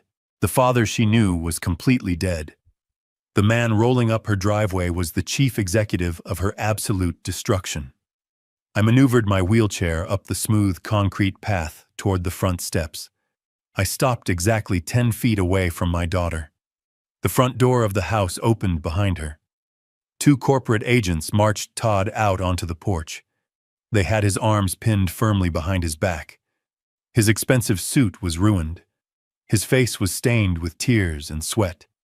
He looked down at me in the wheelchair, and his entire body began to shake uncontrollably. He finally understood the absolute magnitude of his miscalculation. I looked around my property. I saw my antique chairs sitting carelessly on the lawn. I saw my late wife's silver tea set shoved into a cardboard box. I felt a surge of cold, calculated anger, but I did not raise my voice. I did not scream. I spoke with the calm, measured authority of a man who held all the cards. I told Melissa that the estate sale was officially canceled. Jonathan Pierce stepped forward. He opened the leather binder and pulled out a stack of heavily stamped legal documents. He handed them to me. I held up the thick packet of papers so Melissa and Todd could clearly see the golden seals of the state court. I told them these were not the fake downloaded forms they had forced me to sign in the hospital. I explained that I was holding an immediate court-ordered eviction notice for the property they were currently trespassing on. Furthermore, I held the fully executed asset seizure warrants for Vanguard Horizon Ventures. I looked directly into Todd's bloodshot eyes. I told him I had already liquidated his corporate accounts. I told him his software servers were physically seized and his building access was permanently revoked. I watched the last remaining ounce of hope drain completely from his face. He collapsed to his knees right there on the wooden porch, sobbing uncontrollably, begging the security guards to let him go. But Melissa was a completely different breed of monster. Her greed and her arrogance were so deeply ingrained that she literally could not accept her own defeat. Even surrounded by a private army facing absolute financial ruin, she refused to surrender. She looked at the lingering crowd of wealthy neighbors and country club gossips who were watching the scene unfold from the edge of the lawn. She saw an audience and she immediately went to work. She forced a look of absolute hysterical heartbreak onto her face. She burst into violent theatrical tears. She took a step toward my wheelchair, reaching her hands out, as if she wanted to embrace me. The security contractors instantly stepped in front of me, forming a solid wall of muscle completely blocking her path. Melissa stopped and dramatically buried her face in her hands. She wailed loudly, projecting her voice so the entire neighborhood could hear. She cried out that I was having a severe mental breakdown. She shouted to the crowd that I was a deeply sick, senile old man who had escaped from a psychiatric ward. She claimed that the medications had completely destroyed my mind and that I had hired these fake security guards in a fit of paranoid dementia. She pointed a trembling finger at Jonathan Pierce. She accused him of being a corrupt, predatory lawyer who was taking advantage of a mentally incompetent senior citizen. She screamed that she was my legal guardian, and she demanded that someone call the real police to have me safely returned to the hospital before I hurt myself. She played the victim with such absolute terrifying conviction that a few of the lingering neighbors actually began to murmur in sympathy. They looked at me in the wheelchair and wondered if the beautiful crying daughter was telling the truth. She looked at me through her fake tears. She dropped her voice to a harsh, venomous whisper that only I could hear. She told me I was completely pathetic. She said no judge in the world would believe a crazy old man over a devoted daughter. She promised me that the moment the real authorities arrived, she would have me locked in a padded cell for the rest of my miserable life. She still thought she could outsmart me with a few fake tears and a loud voice. I did not interrupt her performance. I let her spin her web of lies. I let her dig her grave as deep as she possibly could. I looked at her with a mixture of profound pity and absolute disgust. I told her that she was an incredible actress. I commended her ability to look a crowd of people in the eye and lie without a single shred of hesitation. But I explained that her performance had one fatal flaw. I told her that in the modern world, words were cheap, but high-definition digital data was absolutely priceless. I reached into the side pocket of my wheelchair and pulled out a sleek silver tablet. I tapped the screen and connected the device directly to the central smart home hub that controlled the massive wireless speakers installed throughout the entire property. I had personally purchased and installed that sound system years ago to listen to jazz music on the patio. Now it was going to serve a much darker purpose. Melissa stopped crying. She looked at the tablet in my hand, and a new, very real kind of terror finally began to creep into her eyes. The stage was perfectly set for the final lethal blow. The murmurs of the panicked crowd hovered in the warm afternoon air. Melissa was still holding her face in her hands, squeezing out forced tears, desperately waiting for the wealthy neighbors to rush forward and comfort her. She was a master manipulator, banking entirely on the standard societal assumption that people will always believe a crying, distraught woman over a disabled old man. She thought she could completely control the narrative. But she fundamentally misunderstood the modern battlefield. We were no longer fighting in the subjective realm of emotion and public opinion. We had firmly entered the absolute unforgiving realm of cold digital evidence. I sat perfectly still in my motorized wheelchair. I looked down at the sleek silver tablet resting securely on my lap. I did not raise my voice to argue with her ridiculous accusations. I did not desperately try to convince the wealthy onlookers that I was completely sane. Defending yourself against a frantic liar only gives their lies unearned validity. Instead, I simply tapped the network settings icon on my digital screen. I looked at the crowd and spoke with a calm, measured authority that easily cut through Melissa's theatrical sobbing. I explained to the silent onlookers that when my wife passed away 5 years ago, I found myself living entirely alone in a very large, empty estate. For my own peace of mind, I had a premium private security firm wire the entire property with state-of-the-art surveillance equipment. I installed high-definition cameras and highly sensitive omnidirectional microphones in the hallways, the living room, and the basement. I integrated the entire recording system directly into the central smart home network. Todd and Melissa knew about the basic alarm keypad by the front door, but they thought I was just a clueless senior citizen who could barely operate a television remote.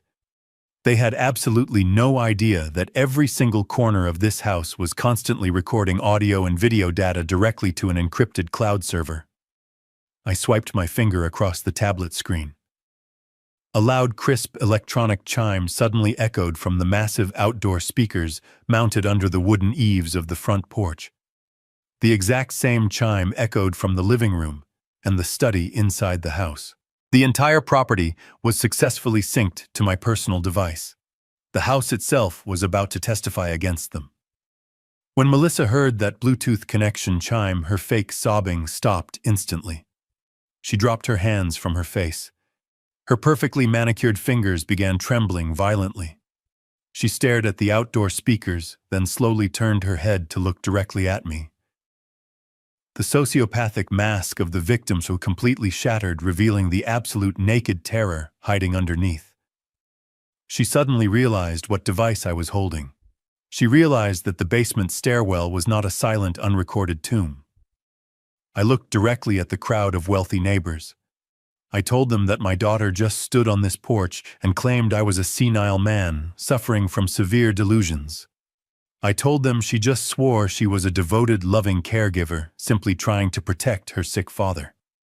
I asked the crowd to listen very closely to the absolute truth. I told them they were about to hear exactly what happened on Thursday afternoon, just minutes before Melissa and Todd left for a luxury anniversary vacation in Napa Valley. I pressed the play button on the glass screen. For a brief second, there was only the faint static of ambient room noise. Then the crisp, undeniable audio of the basement camera began to broadcast across the entire estate. The volume was perfectly adjusted, carrying the voices clearly across the manicured lawn. The crowd heard Melissa's voice first. It was not the weeping, fragile voice she had just used to beg for their sympathy. It was cruel, harsh, and dripping with absolute venom. The massive speakers blasted her demands. They heard her insulting my age. They heard her aggressively telling me that my slight limp was a liability and demanding that I sign the deed of my house over to her. They heard me refuse her demands. They heard me tell them to pack their bags and vacate my property immediately. The wealthy onlookers stood completely frozen in shock. The local socialite who had defended Melissa just moments ago covered her mouth with both hands. The prominent surgeon who had purchased my writing desk stared at the speakers in absolute horror. The grand illusion of the loving daughter was instantly and entirely incinerated. But the audio recording was not finished. It was about to get much worse. The speakers broadcast the heavy sound of my footsteps moving toward the hallway phone. Then came the sudden, violent sound of physical exertion. The crowd clearly heard Melissa grunt as she shoved me with all her strength. They heard my sharp gasp of absolute surprise. What followed was a sound that made several people in the quiet crowd physically flinch. The heavy booming audio captured the terrifying thud of my body hitting the top wooden step. It captured the chaotic, violent tumbling as I fell backward down the steep stairwell. The microphones picked up the sickening crack of my ribs hitting the wooden railing. And finally, the audio delivered the devastating, bone-crushing impact of my body hitting the solid concrete floor at the bottom of the basement. A woman in the crowd let out a horrified, piercing gasp. Total silence followed the terrible crash on the recording. Only my ragged, agonizing wheezing could be heard echoing from the porch speakers. It was the undeniable sound of an injured man fighting for his life in the absolute dark. On the porch, Todd was sobbing uncontrollably, thrashing weakly against the iron grip of the corporate security agents. He was begging me to turn the audio off. He was screaming that he was incredibly sorry.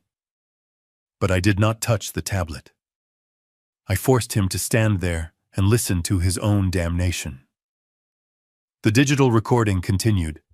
The crowd heard cautious footsteps approaching the top of the stairs. They heard the floorboards creak as Todd and Melissa looked down at my broken body. The silence on the tape stretched for 5 agonizing seconds as they decided my fate. Then Todd's voice echoed across the lawn, crisp, clear, and completely devoid of basic human empathy. The high-end speakers amplified his exact, chilling words. Maybe now he will get the message. Let him die down there. The crowd erupted into loud murmurs of absolute revulsion. The final sound on the recording was the heavy, metallic click of the deadbolt locking me inside the freezing basement, followed by the muffled sound of their luxury car driving away to wine country. I pressed a button on the screen, and the audio completely stopped. The silence that fell over the large property was heavier than lead. It was the absolute silence of total, inescapable judgment. I looked at my daughter. She was no longer standing proudly on the porch. Her knees had completely buckled. She had collapsed against the wooden railing, sliding down until she was sitting on the dirty floorboards. She was staring blankly at the grass, her mind completely destroyed.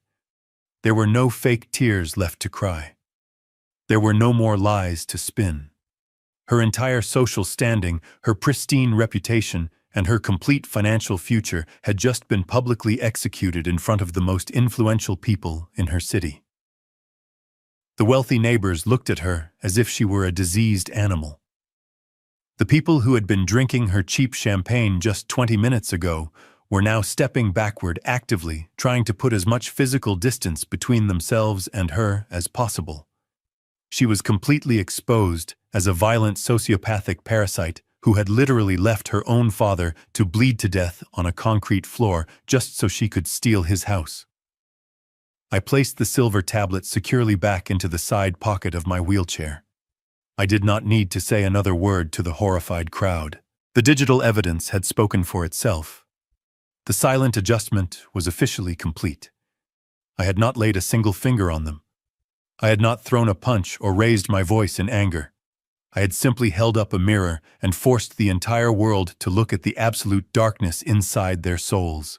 The lethal blow was struck flawlessly, and the monsters were finally permanently slain. The absolute silence that followed the recording was suddenly broken by the sound of a crystal vase shattering on the driveway. One of the wealthy neighbors had simply dropped the stolen antique from her hands. She did not bother to pick up the pieces. She did not ask for a refund. She turned her back on Melissa and began walking rapidly toward her vehicle. That single action broke the spell completely. The remaining guests erupted into a frantic, uncoordinated stampede of self-preservation. These were people who thrived on social status, local political connections, and pristine public images. The sudden realization that they were standing in the middle of an active crime scene holding stolen property while listening to a recorded attempted murder sent them into absolute panic. They dropped everything immediately. Expensive oil paintings were left leaning against the manicured hedges. Vintage silver platters were tossed carelessly onto the front lawn. The wealthy socialites and prominent businessmen practically tripped over each other to get as far away from my daughter as possible. They did not say a single word of comfort to Melissa. They treated her like she was highly contagious. The private corporate security agents stepped aside, creating a clear path for the fleeing guests, but they kept a sharp eye on the abandoned merchandise. The agents did not stop anyone from leaving the property, but they ensured that not a single piece of my legacy left the estate.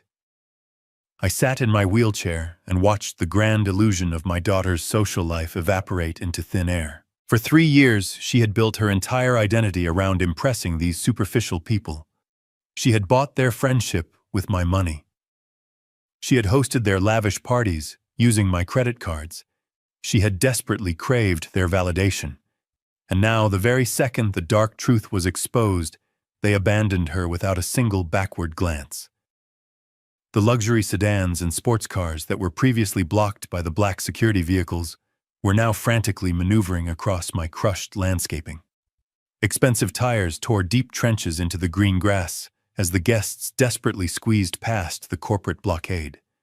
Within 3 minutes, the once crowded front lawn was completely empty save for the abandoned antiques scattered across the grass and the security team maintaining the iron perimeter.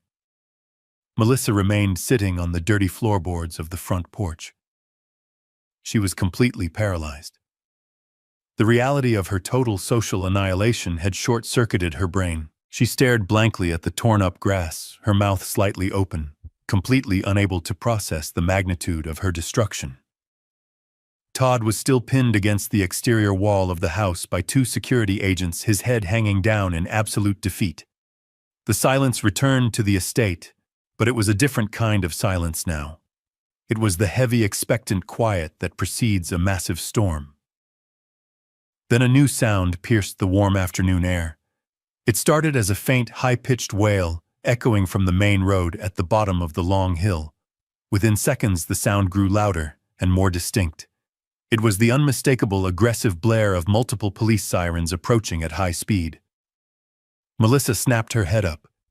The blank stare vanished entirely, replaced instantly by a look of sheer, unadulterated terror.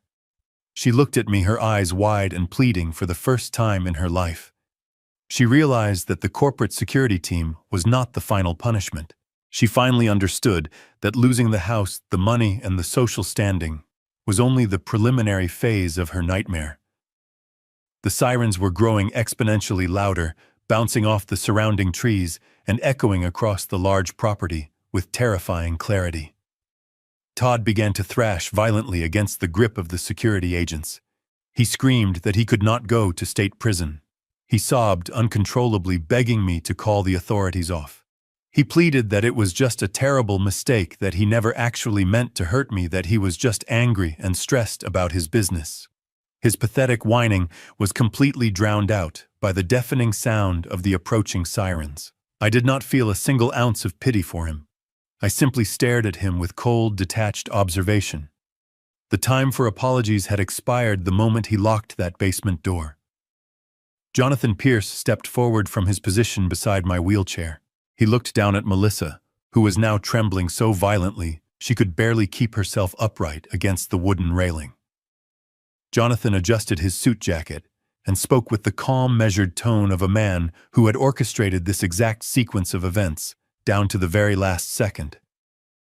He told Melissa that the local police department was not responding to a simple noise complaint or a neighborhood dispute. He explained that precisely 10 minutes before our corporate convoy arrived at the estate, he had personally contacted the chief of police. Jonathan stated that he had already securely transmitted the digital audio recording of the basement incident directly to the lead detective of the Criminal Investigation Division. He informed her that he had also provided them with the fraudulent hospital documents she had forced me to sign, proving her malicious intent to steal my assets while I was incapacitated. He looked directly into her terrified eyes and delivered the final piece of information. He told her that the officers currently speeding up the hill were not coming to ask questions or mediate a family disagreement. They were responding to an active judge-approved felony warrant for aggravated assault, elder abuse, and attempted manslaughter. Melissa opened her mouth to speak, but only a dry, rattling gasp came out.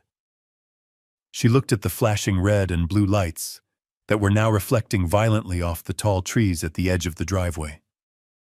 3 marked police cruisers tore through the open front gates, their tires screeching loudly as they hit the pavement.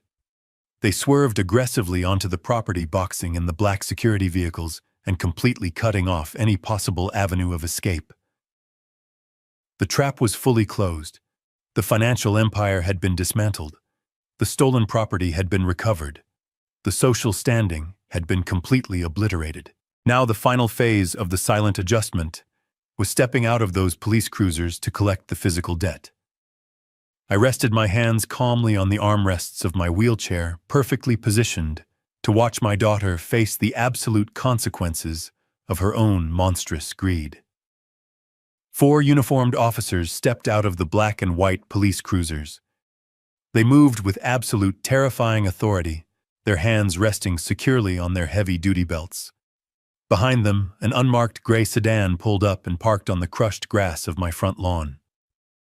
The driver's side door opened, and Detective Lawson stepped out into the warm afternoon air. He was the exact same detective who had visited my hospital room just 2 days ago. He was the man I had lied to about tripping in the dark.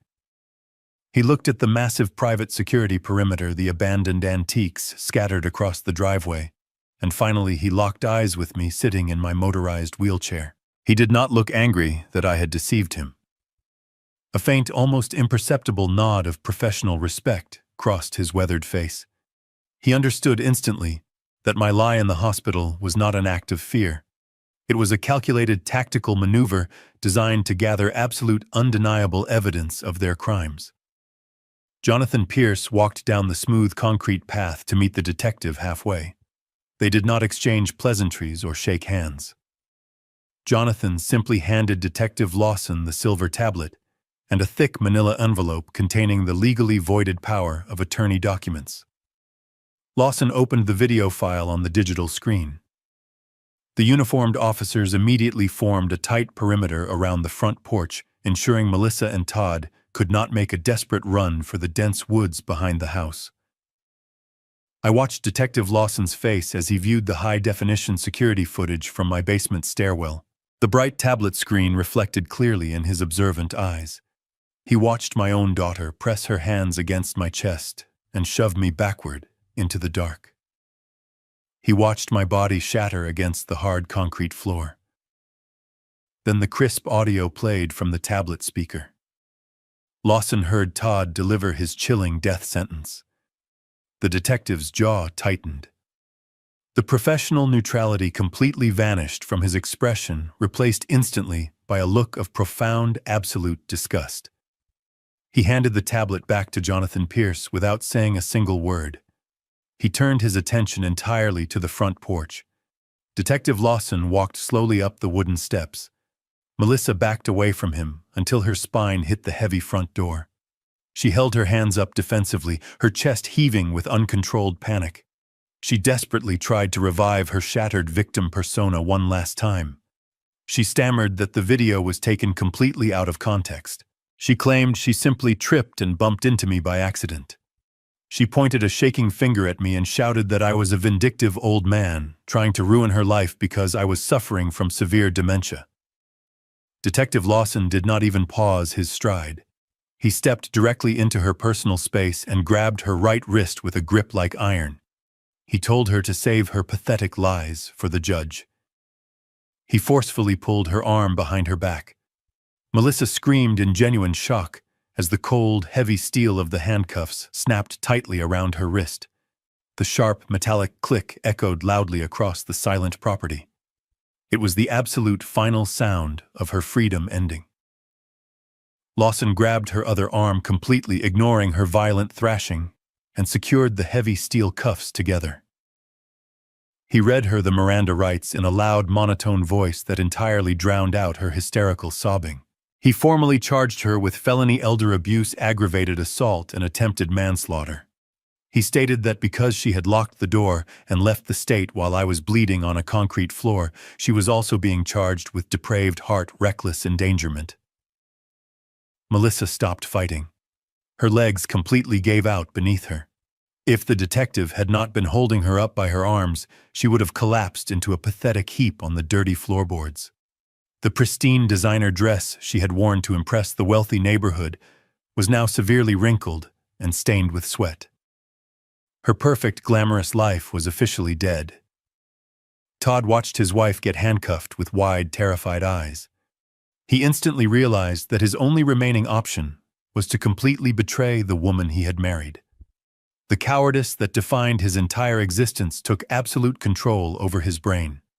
He pressed his back against the exterior wall of the house and pointed directly at Melissa. He shouted to the police officers that he had absolutely nothing to do with the physical assault. He screamed that she was crazy, that she had pushed me in a fit of sudden rage, and that he had been too terrified of her violent temper to call an ambulance. He actually tried to claim that he was a victim of her domestic manipulation. Melissa snapped her head up. The ultimate betrayal from her own husband ignited a brief, venomous spark of pure hatred in her eyes. She screamed back at him, her voice cracking with absolute fury. She shouted that it was his idea to lock the door. She yelled to the police officers that Todd was the one who said to let me die down there so they could steal the house and fund his pathetic failing tech startup. They were completely destroying each other, right there on my front porch, gladly trading their marital vows for desperate, futile attempts to save their own skins. Detective Lawson looked at Todd with a level of contempt usually reserved for actual insects. He signaled to two of the uniformed officers. They marched quickly up the steps, grabbed Todd by the shoulders, and aggressively spun him around. Todd sobbed and begged as the officers slammed him face first against the wooden siding of the house. They pulled his arms roughly behind his back and secured the heavy steel handcuffs around his wrists. Lawson stood right next to Todd's ear and informed him that the digital audio clearly recorded his voice sealing my fate. The detective stated that the legal duty of care laws in this state made Todd entirely culpable for my injuries. He formally arrested Todd as an accessory to felony elder abuse, accessory to attempted manslaughter, and conspiracy to commit real estate fraud. Todd completely broke down, crying loudly and helplessly, like a frightened child, as the officers patted him down and emptied his expensive pockets. The police officers gripped Melissa and Todd firmly by their arms and began marching them down the wooden steps. This was the ultimate walk of absolute shame. They were paraded past the scattered remnants of their illegal estate sale. They walked past the expensive antique furniture they had desperately tried to steal from me. They walked